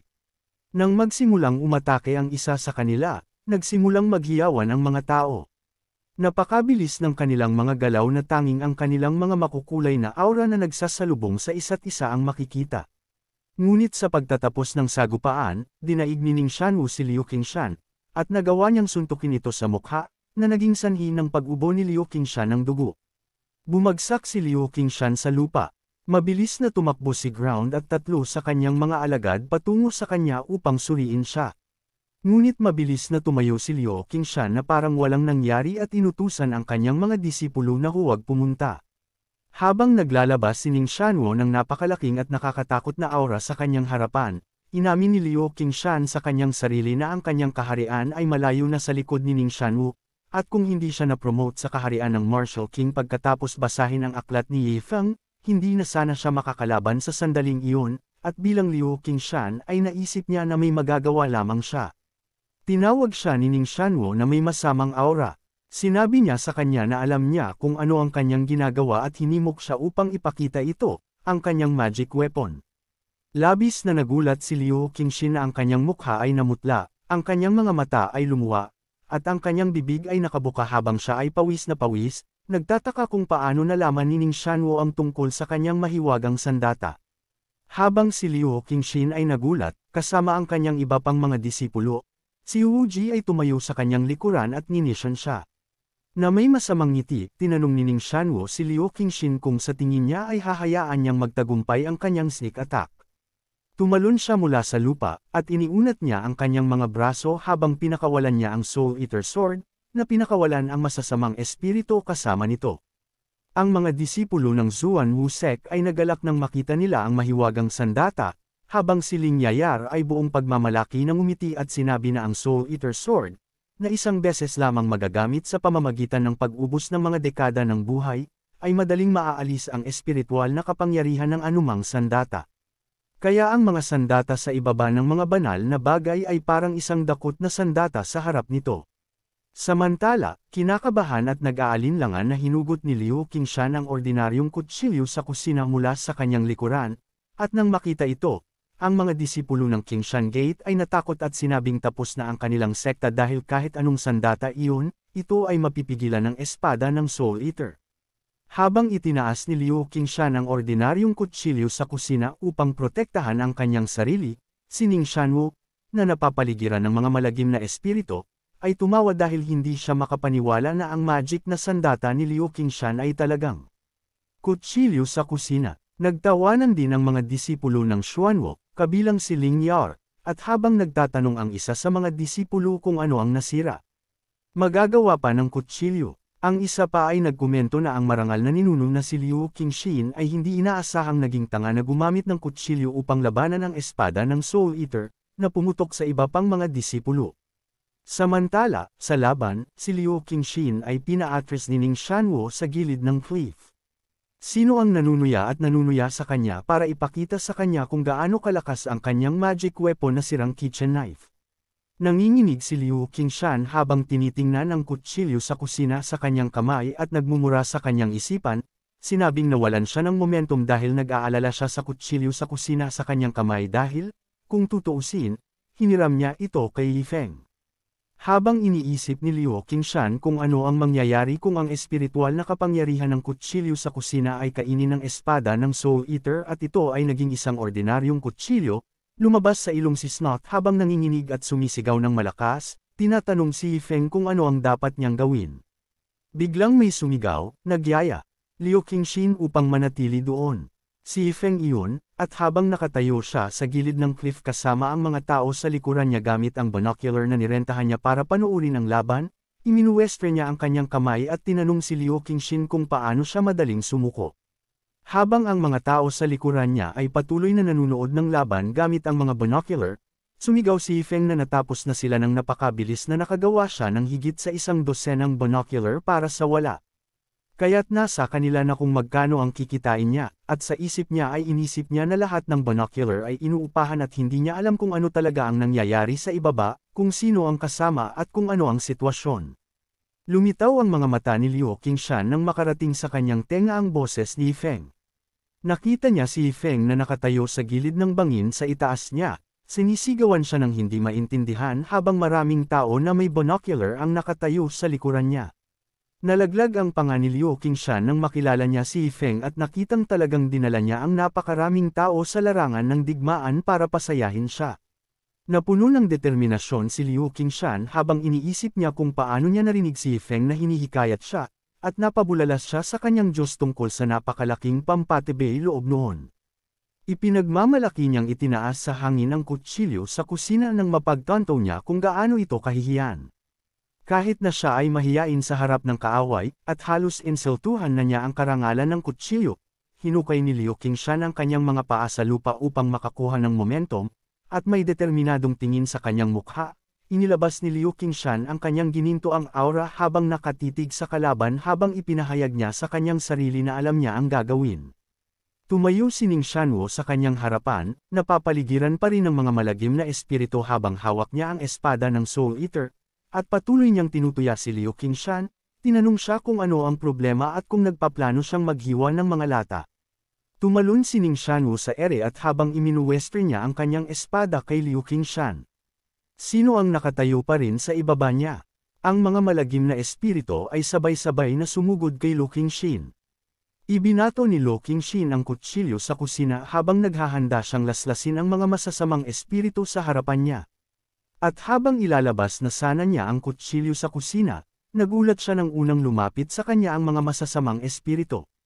Ngunit sa kabila ng lahat ng ito, nagawa pa rin ni Liu Qingshan na ay ugoy ang kutsilyo ng buong lakas, nagpakawala ng isang nakakapangit na gininto ang aura, at ginamit ang kasanayang usual ordinary knife attack, na walang kahirap-hirap na hiniwa sa mga malagim na espiritu. Ang gininto ang slash ni Liu Qingshan ay napakalakas kaya naabot nito si Ning Shanwu. Nalabis na nagulat sa lakas ng kitchen knife. Napasigaw si Ning Shanwu sa sakit habang sinimulan siyang tunawin ng golden aura sa kawalan. Nagulat ang mga disipulo ng Xuanwu sect nang makita nila ang kapangyarihan ng kitchen knife at kung paano nito nagawang basagin ang Soul Eater Sword sa isang pag-atake lamang, habang si Ling Yayar ay mukhang nag-aalala at tinawag ang kanyang amo, si Ning Shanwu. Ang golden aura ay nagpatuloy sa pagsulong at hiniwa nito ang mga batong nasa daan, na lumikha ng isang kanal sa lupa. Nanginginig ang lupa nang magsagupaan ang dalawang dakilang puwersa ni aura. Ngunit sa kabila ng kaguluhan, nagawa pa rin ni Ling Yahar na isipin kung paano nagkaproblema si Ning Shanwu at inutusan ang sekta ng Xuanwu na pumunta at protektahan siya. Sa kabilang banda, inutusan ni Zuyo ng sekta ng Qingxin na samantalahin ang sitwasyon upang patayin ang sekta ng Xuanwu at ibalik sila sa kanilang pugad. Kung saan sinagot ni Lan Zu ang pagsang-ayon. Nang magsimulang tumakas ang sekta ng Xuanwu at humabol sa likod nila ang sekta ng Qingxin, pinigilan ni Liu Qingxin ang sekta ng Qingxin at sinabihan silang huwag habulin ang Xuanwu, na ikinagulat ni Lan Zu, at sinabi niya sa kanya na ito ay isang magandang pagkakataon upang sirain ang sekta ng Xuanwu. Pagkatapos ay sinabi ni Liu Qingxin kay Lan Zu na tingnan ang pulang bandila sa itaas nila at sinabi sa kanya na nakatayo lang si Feng doon at tahimik na nanunood, kaya natakot siya na kung magpapatuloy sila sa pakikipaglaban, hindi siya matutuwa. Itinaas ang kutsilyo sa kusina, sinabi ni Liu Qingxin na si Feng, na walang pakialam sa katanyagan at kayamanan ay ipinahiram sa kanya ang artifact, kaya sa kanyang hinuha, ayaw ni Feng ang pagkawasak ng magkabilang panig, nanlaki ang mga mata ni Lan Zu sa pagtataka ng mapagtanto niya ang gustong sabihin ni Liu Qingxin, na ang gusto ni Feng ay balanse. Kung saan, na may seryosong mukha na nakatingin sa unahan, idinagdag ni Liu Qingshan na nais ni Feng na suriin nila at panatilihing balanse sa pagitan ng dalawang panig upang maprotektahan ang kapayapaan ng mga tao ng Jiangping. Ang liwanag ng landas ay sumikat sa lupa. Ang sekta ng Qingshan ay kumikislap at naliwanagan habang sinabi ni Liu Qingshan na sa gayong pag-iisip at puso, si Feng ay karapat-dapat na itaguyod at igalang sa nalalabing buhay nila dahil, kumpara sa kanya, sila ay mga nilalang na kasing liit ng mga langgam. Samantala, tiningnan ni Feng ang laban sa ibaba na may hindi nasisiyahang hitsura sa kanyang mukha. Napagtanto ng mga tao ng Jiangping na tapos na ang laban, kaya lahat sila ay nagsimulang maghiwa-hiwalay, bumalik sa kanilang regular na buhay dahil bawat isa ay may gagawin. Sinubukan silang pigilan ni Feng at sabihin sa kanila na mayroon pa ring kamangha-manghang labanan sa pagitan ng Godzilla at King Kong. Ngunit ang mga tao ay hindi nakinig kay Feng. Iniwan siyang mag-isa kasama ang kanyang mga binocular na nakakalat sa lupa. Nagreklamo siya tungkol sa kung paano ang mga lalaki sa ibaba ay hindi na magtatagal, at iniisip niya kung paano siya magnenegosyo kung hindi sila mag-aaway. Ilang sandali pa, dumaan si Feng sa kakahuyan habang pababa siya ng bundok nang may biglang tumawag sa kanya at nagtanong kung bakit siya naroon. Ito ay isang batang babae na nakasuot ng balabal, at kinilala siya ni Feng bilang Pang Ying. Lumiwanag ang kanyang mukha, at mabilis siyang lumapit kay Pang Ying, tinapik siya sa balikat, at tinanong kung ano ang nangyayari. Kinagat niya ang kanyang mga labi habang tinanong siya kung nandoon siya para makilala ang kanyang childhood sweetheart. Walang sinabi si Pang Ying habang nakatingin kay Yi Fang na may blankong ekspresyon sa kanyang mukha, at ang kanyang ekspresyon ay umitim nang tinanggal niya ang kanyang balabal, tinampol ang kanyang mga kamay sa kanyang balikat. Sinabi ni Pang Ying kay Yi Fang na hindi niya naintindihan, dahil nandoon lang siya sa utos ng kanyang amo para maghanap ng lalaking may mataas na reputasyon. Nagulat si Yi Fang nang marinig niya si Pang Ying na nagsasalita tungkol sa isang master. Tumangala si Yi Fang kay Pang Ying na may pagtataka na nakasulat sa buong mukha niya, habang si Pang Ying ay tumingin sa ibang direksyon. Sinabi niya sa kanya na siya ay naging mabuting tao at alam niya ang ibig nitong sabihin. At saka humingi ng tawad na may malamig na titig. Sinulyapan ni Pang Ying si Feng at sinabi sa kanya na sumapi siya sa sekta ng Qingshan sa tulong ng nakatatanda. At ipinaalala niya sa kanya na alam niya na talagang imposible para sa kanya na sumali sa sekta ng Qingshan sa kanyang mga kwalifikasyon.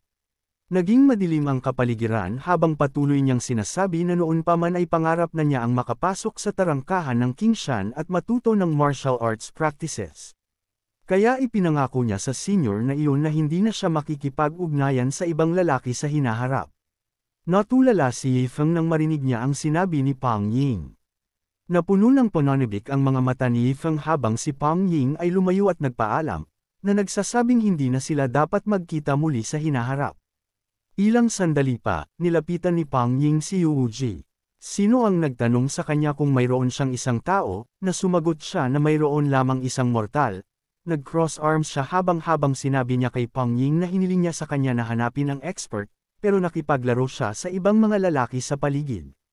Ipinaalala niya sa kanya ang tungkol sa pangako na ginawa nito sa kanya, na nagpataranta kay Pang Ying at humiling sa kanya na hayaan siyang magpaliwanag.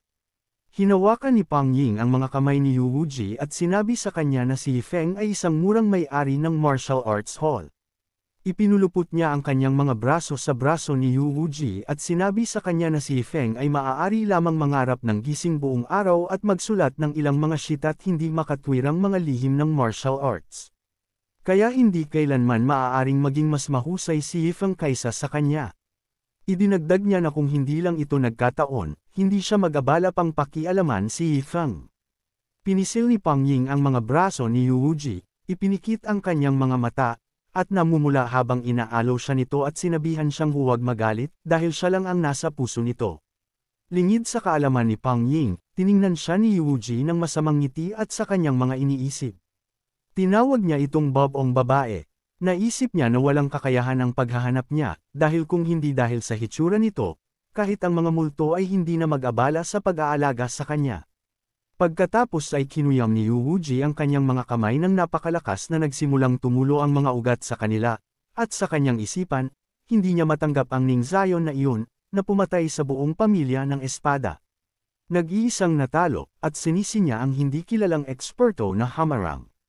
Si Yu Wuji ay nagsimulang pawisan ng husto at ang kanyang mga ekspresyon ay naging madilim habang iniisip niya kung paano niya dapat gawin ang isang bagay ng mabilis. Kung hindi, kapag gumaling si Ning Shanwu mula sa kanyang pinsala, tiyak na magagalit siya sa kanya. Napansin ni Pang Ying ang kanyang kilos at nag-alala siya at tinanong siya kung okay lang siya. Biglang na-realize si Yu Wuji nang tumama sa kanya ang mga salitang martial arts hall at mga libro. Naalala niya na si Lanzhou ay bumili ng martial art book mula sa isang partikular na martial arts hall sa Jiangping na nakatulong kay Liu Qingxin na magtagumpay. Hinawakan ni Yu Wuji ang mukha ni Pang Ying sa pagitan ng mga palad nito at kinumpirma sa kanya na sinabi niya na ang lalaki kanina ay may-ari ng isang martial arts hall. At ang karaniwan niyang libangan ay ang pagsusulat ng mga libro, na kinumpirma niya, ngunit sinabi na siya ay isang mortal lamang. Tumalon si Yu Wuji palayo kay Pang Ying habang tumatawa at sinabing napakaganda nito. Sa masamang tingin sa kanyang mga mata, naisip niya na kung naging eksperto talaga si Yifeng. Kailangan na lang niyang maupo at panuurin ang Xuanwu sect na nakikipaglaban sa kanya, at nabigyang katwiran niya iyon. Sa kabaligtaran, tama lang na gamitin si Yifeng bilang object ng Xuanwu sect para ilabas ang kanilang galit. Bumuhos ang ulan at tumama sa lupa habang sinabi ni Yu Wuji na kung tutusin, naging immortal si Yifeng, kaya hindi niya dapat sisihin ito sa pagiging malupit, ginamit siya bilang kanyang scapegoat dahil ito ang naging kapalaran niya at karapat-dapat siya rito. Tumawa siya ng baliw at sinabing tinutulungan din siya ng langit. Sa Xuanwu sect, may sumigaw na galit sila ito ay si Ning Shanwu. Naputol ang mga braso nito at nakabenda, at naglabasan ang mga ugat sa buong katawan niya habang sinisigawan niya si Yu Wuji, na wala pang nahanap ngunit dinala ang sarili sa kanilang pintuan. Lumuhad si Yu Wuji sa harap ni Ning Shanwu, at kasama si Ling Yehar sa kanyang tabi, nanginginig siya at patuloy na humihingi ng tawad. Sinabi na nalaman na niya na nakuha ni Lanzhou at Liu Qingshan ang kutsilyo mula sa isang eksperto sa Jiangping City. Nakadapa siya at nakayuko habang idinagdag na ang taong iyon ay nagmamay-ari ng isang martial arts gym sa Jiangping City, na ikinagulat ni Ning Shanwo at Ling Yahar. Patuloy na nanginginig at pawis na pawis si Yu Wuji habang patuloy niyang sinasabi kay Ning Shanwo na bagaman hindi pa nahahanap ang iba pang impormasyon, hanggat hinahanap ito ni Ning Shanwo. Siguradong mahahanap niya ito. Kinagat ni Ning Shanwo ang kanyang mga ngipin at ikinunot ang kanyang mga kilay, mukhang galit na galit, at sinabing kalokohan ang sinabi ni Wuji dahil kung mayroon mang mga high-level na martial art expert na nakatira sa Jiangping City, imposibleng hindi pa niya sila kilala. Pagkatapos ay sinabi niya na gusto niyang makita kung sinong martial expert ang tumutulong kay Liu Qingshan. Pagkatapos ay sumingit si Ling Yahar at sinabi kay Ning Shanwo na handa siyang imbestigahan ang bagay na ito, ngunit tinanggihan ni Ning Shanwo ang kanyang alok at sinabing mayroon silang iba pang plano. Pagkatapos ay sinabi ni Ning Shanwo na nakapili na siya ng isang tao para sa bagay na iyon, at pagkatapos ay tinawag niya si Wu Chen, na agad na lumapag sa bubong ng silid na kanilang kinaroroonan. Sumulyap sa likod niya, sinabi ni Ning Shanwo kay Wu Chen na bagaman kadalasan ay may mga paghihigpit sa kanya, ito ang oras na kailangan siya, at kinumpirma ni Ning Shanwo kung alam ni Wu Chen ang gagawin. Ngumisi si Wu Chen at may kumpiyansang sinabi na dapat ipaubaya ni Ning Shanwo ang bagay sa kanya. Ilang sandali ang lumipas, at naging mapayapa ang lahat pabalik sa Yifeng Martial Art Gym. May amoy na lumalabas sa kwarto, at pumasok si Zhang Qing na may pag-aalala sa mukha habang inaakala niyang 3 araw nang hindi lumalabas si Yifeng sa kanyang silid, kaya tila nasaktan talaga siya ni Pang Ying. Pagpasok niya sa kwarto, nagulat si Zhang Qing dahil sobrang gulo. Nagkalat ang mga gusot na papel sa sahig at umupo si Yifeng sa dulo ng silid habang may umuusok sa kanyang harapan. Lalong napuno ng pag-aalala ang mga mata ni Zhang Qing dahil ilang araw na niyang hindi nakikita si Yifeng at ang silid ay nagkagulo na. Kaya parang nalungkot talaga si Yifeng at hindi na matitiis ang sobrang infatuated na mauwi sa ganoon. Lumapit si Zhang Qing kay Yifeng at sinabi sa kanya na baka makatulong siya, habang sa isip niya ay sinasabi niya kay Yifeng na huwag mag-alala dahil nandyan siya at hinding-hindi niya hahayaang mahulog siya ng ganoon. Ngunit sa kanyang pagtataka, si Yifeng ay mukhang hindi siya nasasaktan. Nagsulat siya gamit ang kanyang kaliwang kamay at nagpaypay ng isang barbecue gamit ang kanyang kanan at habang lumilingon siya kay Zhang Qing. Nagulat siya na gustong tumulong ni Zhang Qing dahil bibigyan niya ito ng barbecue, ngunit gusto niyang magtrabaho.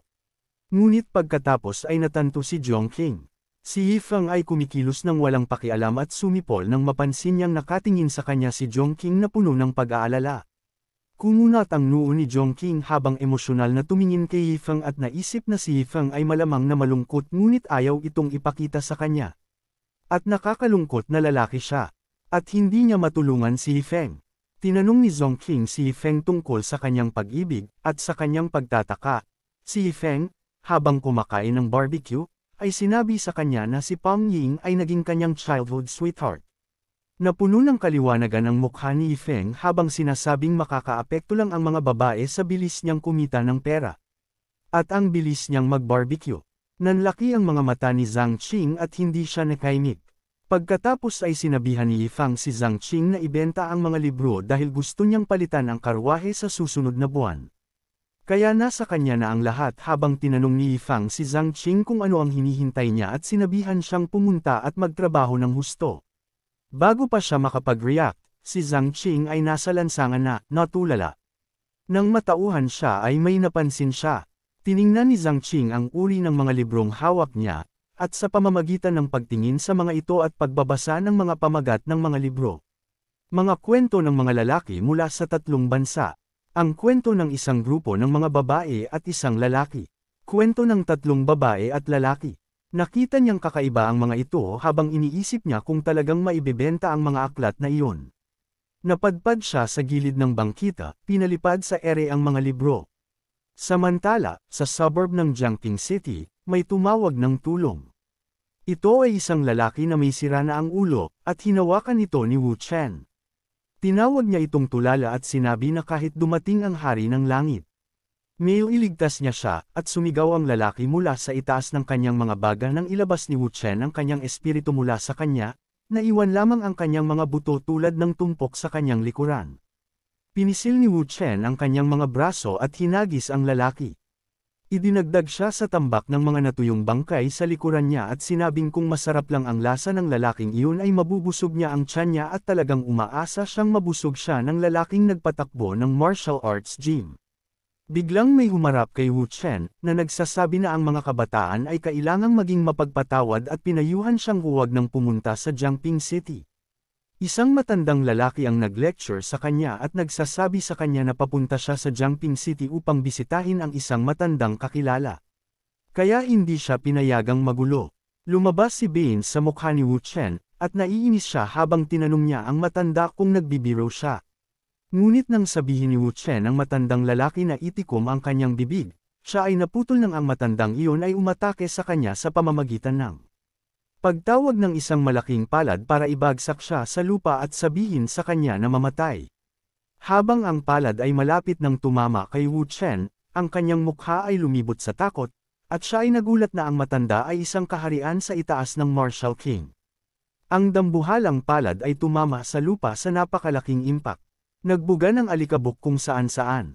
At habang ang pag-atake ng matanda ay nag-iwan ng malaking bukol sa lupa sa kanyang harapan, nagulat siya nang makitang wala si Wu Chen, at iniisip niya kung paano makakatakas ang isang martial artist na naglilinang ng masasamang espiritu mula sa kanyang suntok kanina.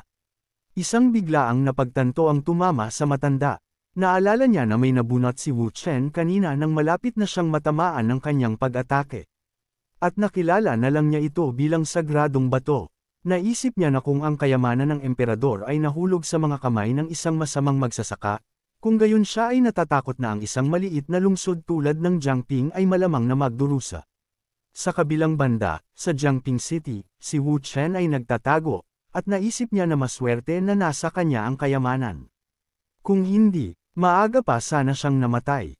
Sa pagtingin sa martial arts gym ni Yifang, sinabi ni Wu Chen na pinatay niya ang lahat ng tao sa iba pang martial arts gym, kaya ito na ang huli. Na may masamang tingin sa kanyang mukha, tumawa si Wu Chen at sinabing hindi ito naging problema para sa kanya. At habang iniisip niya kung ang bastos na martial art gym sa kanyang harapan ay ang tahanan ng hindi kilalang eksperto na hinahanap niya, hinimok niya ang eksperto na ipakita sa kanya kung ano ang kanyang kaya. Ang sagradong bato ay isang masamang bagay na ginamit ng founding ancestor ng Xuanwu sect noong pinatay niya ang mga immortal. At kahit nasa harap ng mga pag-atake mula sa mas matataas na kaharian, maaari nitong paboran ang mga may hawak. Mukhang hindi nasisiyahan si Ling Yehar habang tinanong niya si Ning Xuanwu kung bakit hindi siya nagpadala sa kanya, at sinabi sa kanya ni Ning Xuanwu na hawak ni Wu Chen ang kanyang sagradong bato sa kanyang mga kamay. Kaya kahit na magkaroon ng aksidente, mapoprotektahan siya ng sagradong bato mula sa anumang pag-aalala, kaya kailangan na lang nilang hintayin si Wu Chen na magdala ng magandang balita. Dumating si Wu Chen sa harap ng martial arts gym ni Feng, at tumawa siya habang naglalabas ng asol na aura sa dulo ng kanyang mga daliri at sinabing wala man lang pangalan ang martial arts gym, kaya siya, ipinapalagay na ito ay ganap na basura. Pinitik niya ang daliri at itinapon ang aura patungo sa signboard sa entrance ng martial arts gym. Literal na nalampasan ni Wu Chen ang threshold ng walang ibang sulyap dahil sa isang sirang click at may kumpiyansa na nagsimulang magplano kung saan siya magsisimulang sirain ang susunod. Ngunit lingid sa kanyang kaalaman, may na-trigger pala siya sa kanyang ginawa, at natigilan siya ng sumiklab ang signboard na katatapos lang niyang salakayin at nagbuga ng gintong aura.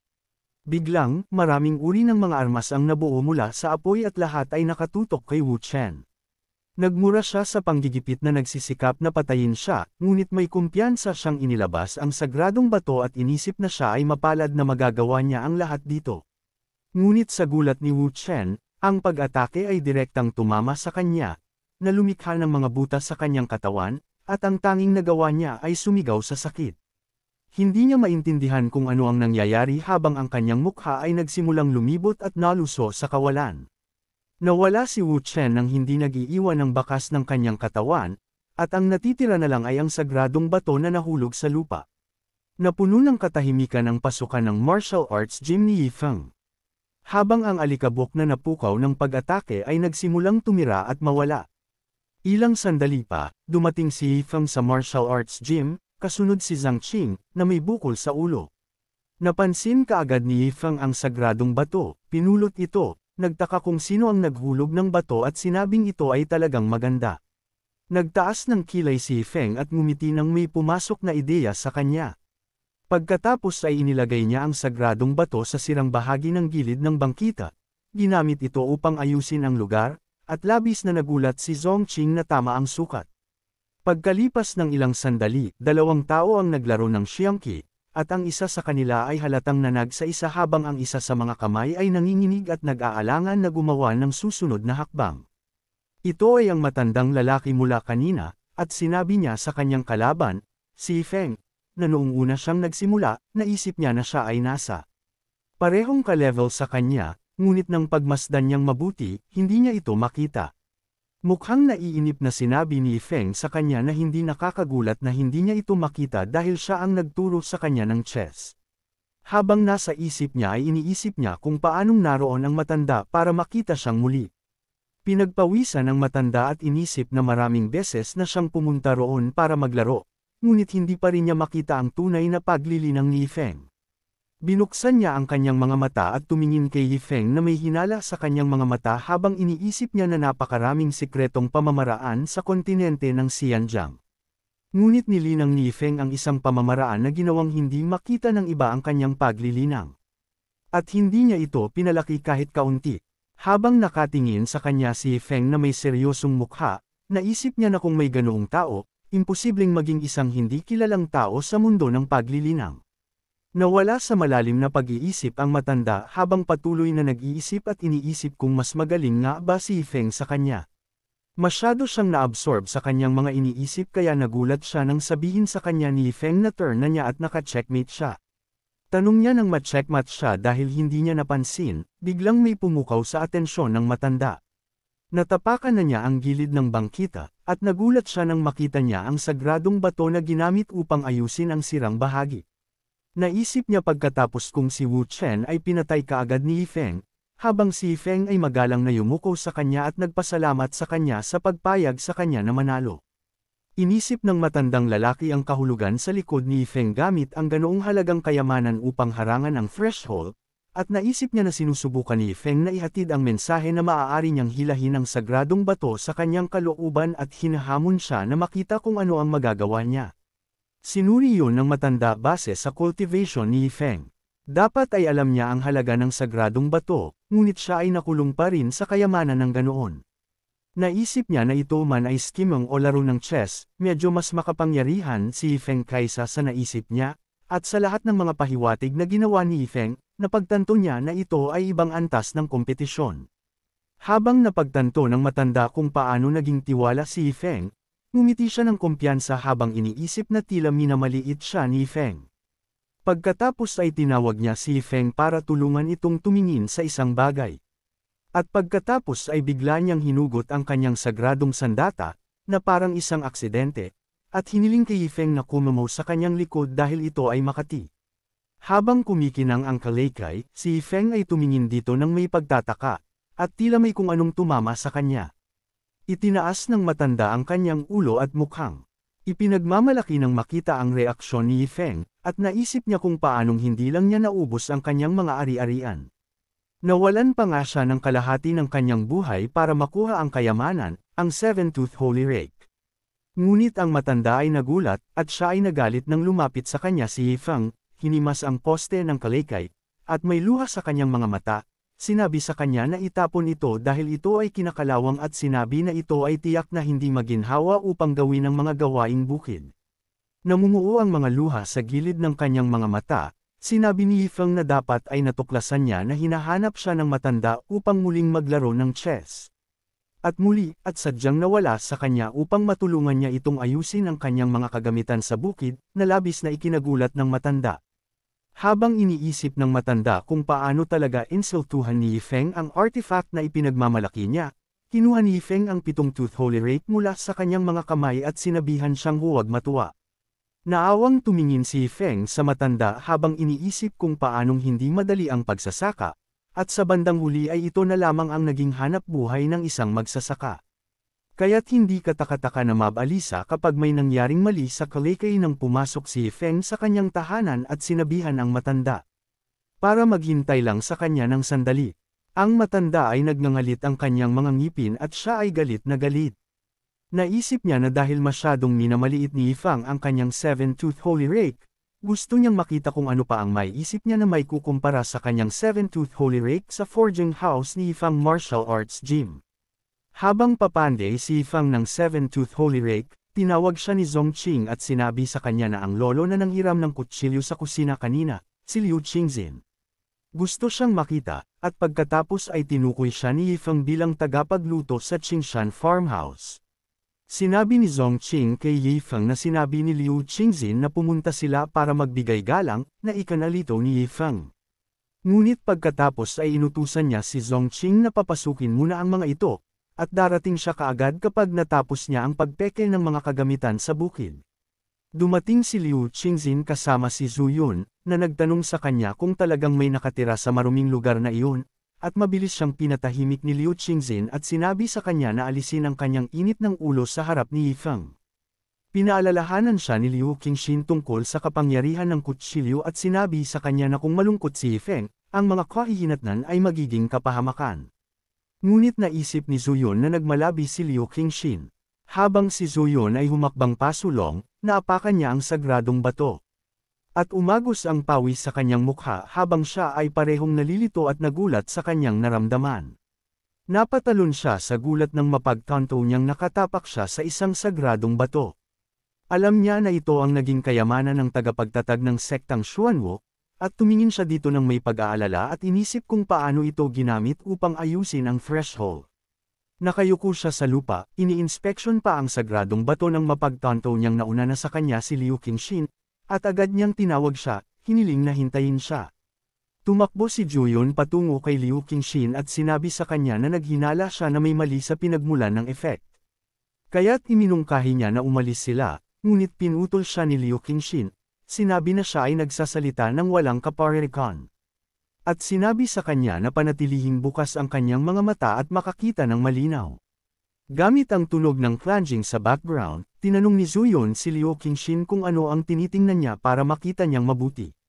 Isang imahe ng mga gintong dragon ang nabubuo sa kalangitan, at sila ay nagmumula sa 7 ngipin na banal na rake habang si Yifang ay pinik ito.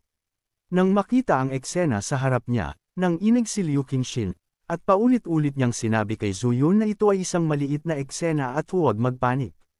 Ngunit itinuro ni Zhu Yun na halatang siya ang pinaka-naguguluhan sa kanilang dalawa. Kinagat ni Zhu Yun ang kanyang ibabang labi. Hindi siya makapaniwala na nakatingin siya sa seven-tooth holy rake, at naisip niya na siya ay nabulag. Hindi niya matanggap na totoo ito dahil, ayon sa alamat, ang magic weapon ay ginamit ng Nine Heavens Profound Goddess para lipulin ang mga demonyo sa Shengjing. Si Zhu Yun ay mukhang nag-aalala habang tinawag niya si Liu Qingshan, na kanina pa ay mukhang nangangamba. At kinumpirma sa kanya na hindi ito peke. Iyon ay ang 7 ngipin na banal na kalaykay. Kanina pa nila napansin ang matanda at nakita nilang naglalabas ito ng martial intent gaya ng rake, kaya napag-isipan nilang sa kanya ang kalaykay.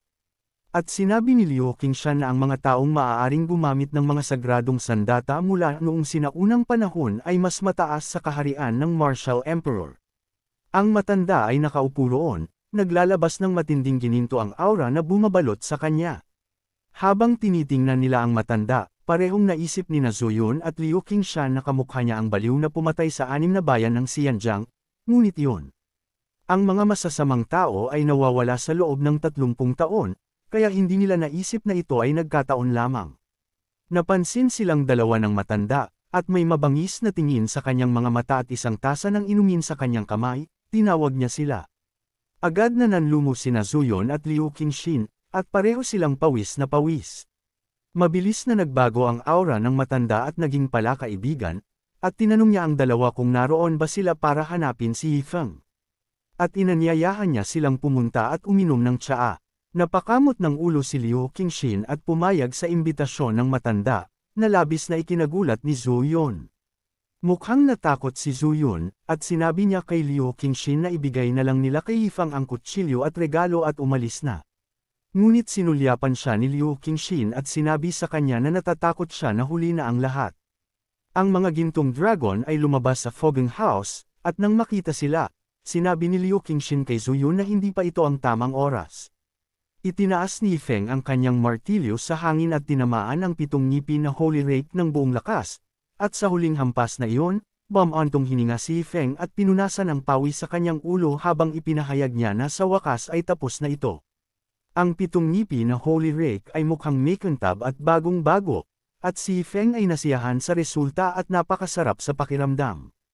Namangha si Liu Qingshan, at hindi siya makapaniwala na talagang naibalik ni Feng ang isang semi-banal na sandata sa isang tunay na banal na sandata. Nagulat din si Zhu Yun, at nagtaka siya kung paano nagawa ni Feng iyon at idinagdag na sa pamamagitan ng isang banal na sandata, maaaring mangibabaw ang isang tao. Habang tatanungin na sana ni Zhu Yun kung sino si Feng, natakot siya nang makita niya si Feng na dumiretso sa kanila ng may malalaking hakbang at nakakatakot na aura, at tinanong niya si Liu Qingshin kung ano ang dapat nilang gawin. Sinabi sa kanya ni Liu Qingshin na huwag magpanik at tumingin sa matanda, na kalmado lang na nakaupo habang si Feng ay tumakbo patungo sa kanya na may dalang makintab na 7-tooth Holy Rake. Parehong inakala ng matanda na ngayon lang nakakita ng napakagandang eksena, ngunit ang kanyang puso ay parang tubig.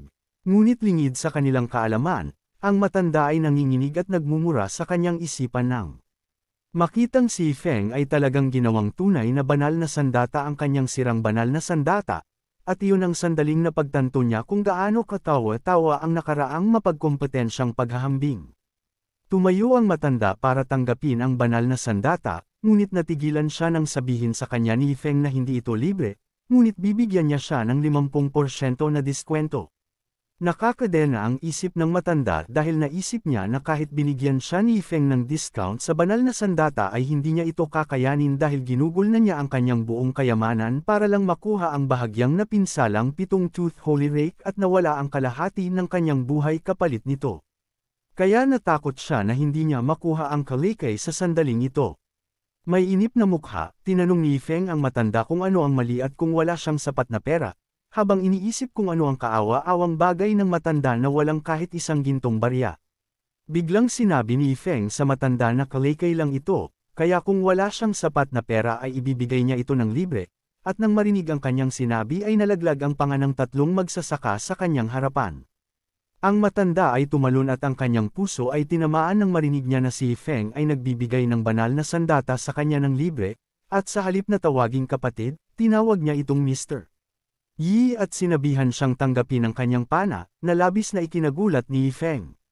Sa kanya naman, inayos lang niya ang gamit sa bukid ng matanda, kaya hindi niya maintindihan ang nangyayari. Ang matandang lalaki, si Wu Yonghong, ay humagulgol at sinabi kay Yi Feng na ang kanyang kabaitan ay nakaukit sa kanyang puso, at marahil ay hindi niya ito kailangan sa natitirang bahagi ng kanyang buhay, ngunit sumumpa siya sa kanyang buhay na kung mayroon man siyang pakinabang para sa kanya, siya ay malugod na mamatay. Sa kabilang banda, kinilig at nagulat sina Zhu Yun at Liu Qingshan nang kumpirmahin nila na isa talaga si Wu Yonghong sa 4 na baliw na pumatay sa 6 na bayan ng Xianjiang. Pagkatapos ay nagsimulang umulan. Habang bumuhos ang ulan at kumikidlat, itinaas ni Wu Yonghong ang kanyang kamay at nanumpa sa pangalan ng langit at lupa na kung may paglabag, siya ay mawawasak. Habang si Fang ay nakatayo sa likuran niya, mukhang labis na nagulat, may hawak na payong. Habang itinaas ni Wu Yonghong ang banal na sandata sa harap ni Zhu Yun at Liu Qingshan, na parehong nagulat, pinagmamasdan sila ni Fang sa gilid at naisip na si Wu Yonghong. Sino ang nasa kanyang kamatayan na gumagawa ng isang bagay na tulad nito ay nakakahiyang panoorin, na parabang nagpapatunay na ang panata ay ang tunay na pakikitungo. Isang tama ng kidlat ang tumama kay Wu Yonghong matapos manata sa ngalan ng langit at lupa. Ipinahayag ni Liu Qingshin ang kanyang hindi paniniwala. Akala niya ay imposibleng masaksihan niya ang mga panata ng langit at lupa, ngunit ang totoo ay ginawa niya ito, iniwan siyang walang pagsisisi sa kanyang buhay. Hindi alam ni Zhu Yun kung ano ang vows ng langit at lupa, kaya ipinaliwanag sa kanya ni Liu Qingshin na ang vow ay isang uri ng kontrata na maaari lamang pirmahan ng isang martial emperor existence na may langit at lupa. Kapag napirmahan na ang ebidensya, ito ay isang ganap na kontrata na hindi maaaring labagin para sa kanya na magawa ang isang makapangyarihang tao tulad ni Wu Yonghong na kumuha ng mga panata ng langit at lupa. Nagtaka si Liu Qingshan kung gaano kakilakilabot ang kaharian ng cultivation base ni Yi Fang. Ipinaalam ni Wu Yonghong kay Yi Fang na ang kontrata ay naitatag na. Pagkatapos ay sinabi niya na gagawin niya ang anumang nais ni Yifang na gawin niya. Tinanong ni Yifang si Wu Yonghong kung ginawa ba talaga niya ang anumang gusto niya. Mabilis na sumagot si Wu Yonghong na sinasabing mayroon siya, ngunit sa kanyang pagtataka, pinilit siya ni Yifang palabas ng martial arts gym. Ang pagpapanday ng bahay na si Wu Yonghong ay nasa ilalim ng impresyon na ang isang lalaking tulad niya ay hindi kailangan ni Yifang, na sa tingin niya ay isang taong may karangalan. Pero pinirmahan na ang kontrata. Sinabi ni Wu Yonghong kay Yifang na gagantihan niya ang kanyang kabutihan. Pagkatapos ay sinabi niya na ang mga bundok ay hindi magbabago. Ang tubig ay palaging umaagos ng mahaba. Kaya lang, magkikita ulit sila. Naisip ni Yifang na si Wu Yonghong ay isang hanggal na nasa katanghaliang gulang na lalaki. Nagulat si Zuyun. Hindi niya akalain na talagang papansinin mo ang kontrata ng langit ng demonyong pagpatay sa lungsod. Naniniwala si Liu Qingxin na ang ganitong bagay ay magagawa lamang ni Yifang. Pagkatapos makipag-usap kay Wu Yonghong, sa wakas ay nagkaroon ng pagkakataon si Yifang na tanungin sina Liu Qingxin at Zuyun kung para saan sila nanggaling. Makalipas ang ilang sandali, matapos malaman na dumating sila para bigyan siya ng regalo, sinabi ni Yifang kina Liu Qingxin at Zuyun na masyado silang magalang. Nang sabihin ni Yifang na maganda ang pagkakagawa ng glass ball, hindi maiwasan ni Liu Qingxin na magtaka kung ang kanilang Qingxin Treasure Flame Orb ay isang bola lang sa Yifang. Matapos maramdaman ang init ng Qingxin Treasure Flame Orb, nasiyahan si Yifeng at sinabing magagamit niya ito bilang mainit na sanggol sa taglamig. Natuwa sina Liu Qingxin at Zuyun na nagustuhan ni Yifeng ang kanilang regalo, ngunit naramdaman na lang nila na may bahagyang puwang sa kanilang mga puso. Sinabi ni Yifeng kay Zuyun na nagkataon na tapos na siyang magsulat ng isang nobela, kaya ibibigay niya ito bilang regalo bilang kapalit. Nagulat si Zuyun matapos malaman na ang pamagat ng libro ay Flying Snow Shoots the White Deer. Sigurado siya na ang libro ay puno ng purong martial arts, dahil na-promote ang kanyang amo dahil dito. Mabilis niyang sinabi kay Yifang na aalis na sila, at sinabing abala pa ang kanilang farmhouse. Pagkatapos magpasalamat kay Yifang, agad na tumakbo si Zuyun, na iwan ang kanyang amo. Iniisip niya na sa pamamagitan ng libro, makakapag-breakthrough siya kaagad. Nang makita kung gaano kasabik sina Zuyun at Liu Qingxin, nagtaka si Yifang kung sila ba ang una niyang tagahanga. Biglang tinawag ni Zhongqing si Yifang, ipinaalam sa kanya na handa na ang kanyang karwahe. Sa sandaling makalabas sila, ang kutsero ng karwahe ay nagulat at sinabi kay Yifang na ito ay isang kasiyahan upang maging sa kanyang serbisyo, sigaw ni Yifang. Itinuro sa kanya ni Zhongqing na maghahanap daw siya ng cart ng asno para makatipid sila ng pera. Ngunit sinabi lang ni Zhongqing kay Yifeng na inihanda niya ang pinakamagandang karwahe para sa kanya mula nang lalabas siya. Dahil sa inis, umagos ang dugo sa bibig ni Yifeng, ngunit hindi na niya itinuloy ang bagay na iyon. Sinabi niya kay Zhongqing na baka maging bilyonaryo na siya pagbalik niya. Hindi napigilan ni Zhongqing na tanungin si Yifeng kung ano ang gagawin niya para magkaroon siya ng kumpiyansa na iyon. Walang ibinunyag si Yifeng kay Zhongqing. Sinabi lang niya sa kanya na malalaman niya kapag nakabalik siya. Samantala, sa Qingshan Gate, galit na galit si Liu Qingxin. Pinagalitan niya si Zuyun dahil sa pagtanggap ng libro nang walang pahintulot niya, sinabing tatanggihan niya ito. Pagkatapos ay sinabi niya kay Zuyun na hindi pa oras para sa kanya na umatras at hindi niya magagawang maunawaan ang pinakamataas na purong martial arts na layunin sa aklat. Sinabi sa kanya na ang tubig ay masyadong malalim para sa kanya dahil tila sinasabi niyang ayaw niya, inutusan ni Zuyun si Liu Qingxin na bitawan ang kanyang libro. Bilang tugon, pinaalalahanan ni Liu Qingxin si Zuyun kung paano siya hindi naniwala sa kanya nang sabihin niya sa kanya ang tungkol kay Yifeng. Nangangatuwiran si Zuyun na hindi niya inaasahan na magkakaroon ng malaking kapangyarihan sa maliit na lungsod ng Jiangping. Ipinaalam ni Liu Qingxin kay Zuyun na noong unang panahon, ang Jiangping ang lugar kung saan nagsasanay ang mga walang kamatayang pamilya, kaya sapat na ang sabihin na ang Jiangping ay hindi isang ordinaryong lugar. Nagtaka si Zuyun kung paano ito nauugnay kay Yifeng.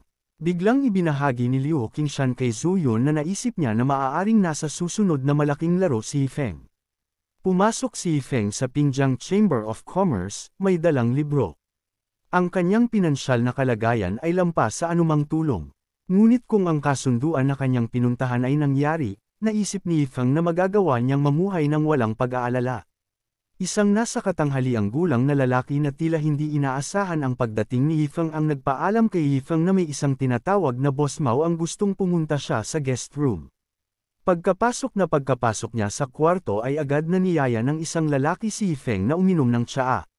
Sinabi ng lalaki kay Yifeng na nabasa niya ang kanyang nobela at naisip na ito ay kahanga-hanga, lalo na ang mga talatang Stardust.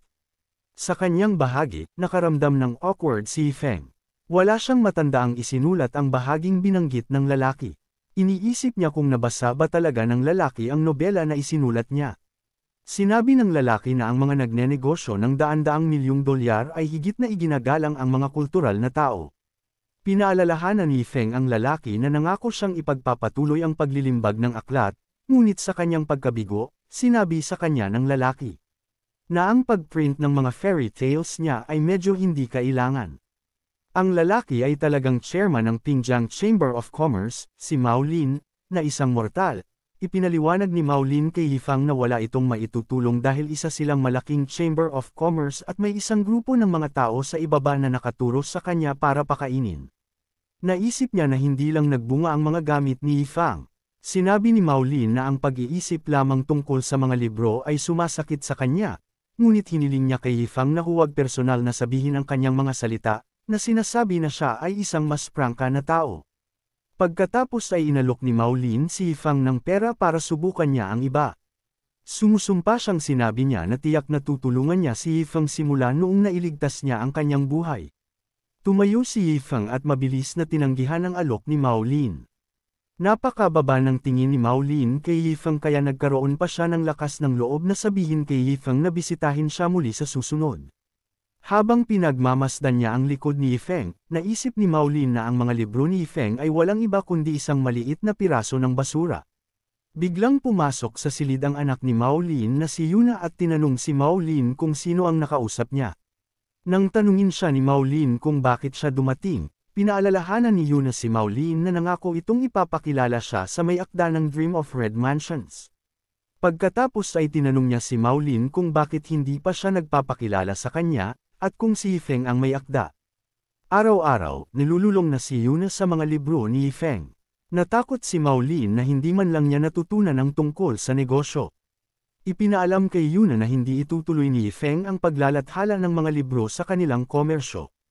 Aware si Yuna na malaki ang kita ng sales volume ng Dream of the Red Mansions para sa Chamber of Commerce, kaya hindi niya maintindihan kung bakit bigla silang huminto sa pag-publish ng mga libro. Sinabi ni Mao Lin kay Yuna na si Yifeng ay isang mahirap na magsasaka lamang at kung hindi niya ito tutulungan, hindi siya magkakaroon ng pagkakataong maglathala ng libro. Para sa kanya, isang patak lang sa balde ang libro ni Yifeng kumpara sa center of gravity ng kanilang Chamber of Commerce. Pagkatapos ay inutusan ni Mao Lin si Yuna na mag-aral ng negosyo mula sa mga nakatatanda ng Chamber of Commerce.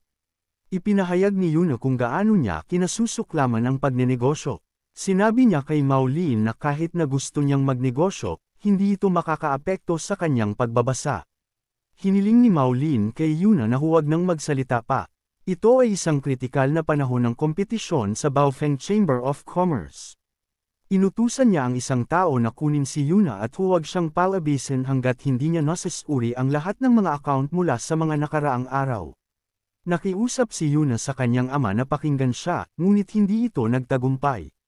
Nagkulong siya sa sarili niyang kwarto. Samantala, sa isang lugar sa mga lansangan, nagreklamo si Yifeng tungkol sa pagiging hindi madali ng buhay para sa lahat. Maya-maya, nakita ni Lanzu at Liu Lei, na naglalakad lang sa kalye, si Yifeng. Tinanong ni Liu Lei si Yifeng kung ano ang ginagawa niya doon. Si Yifeng, na sa una ay nagulat, ay nagsabi kay Lanzu at Liu Lei kung ano ang nangyari. Matapos marinig ang kwento ni Yifeng, ipinahayag ni Lanzu na hindi niya inaasahan na si Yifeng ang may akda ng lahat ng sikat na nobela sa lungsod ng Jiangping. Pagkatapos ay sinabi niya na nagkataon lang na sinabihan sila ng kanyang tiyuhin na maghatid ng ilang prutas kay Yifeng. Naalala ni Liu Lei na si Lanzu ay nasisiyahan sa pagbabasa ng mga nobela kamakailan. May sasabihin sana ngunit bigla siyang tumigil sa pagsasalita. Naguguluhan si Yifeng kung bakit biglang natahimik si Luo Lei. Hinawakan ni Lanzu ang ulo ni Luolei habang inutusan siyang tumahimik. Kinurot pa niya ang likuran ni Luolei para lang masigurado na hindi siya maghahayag ng anuman.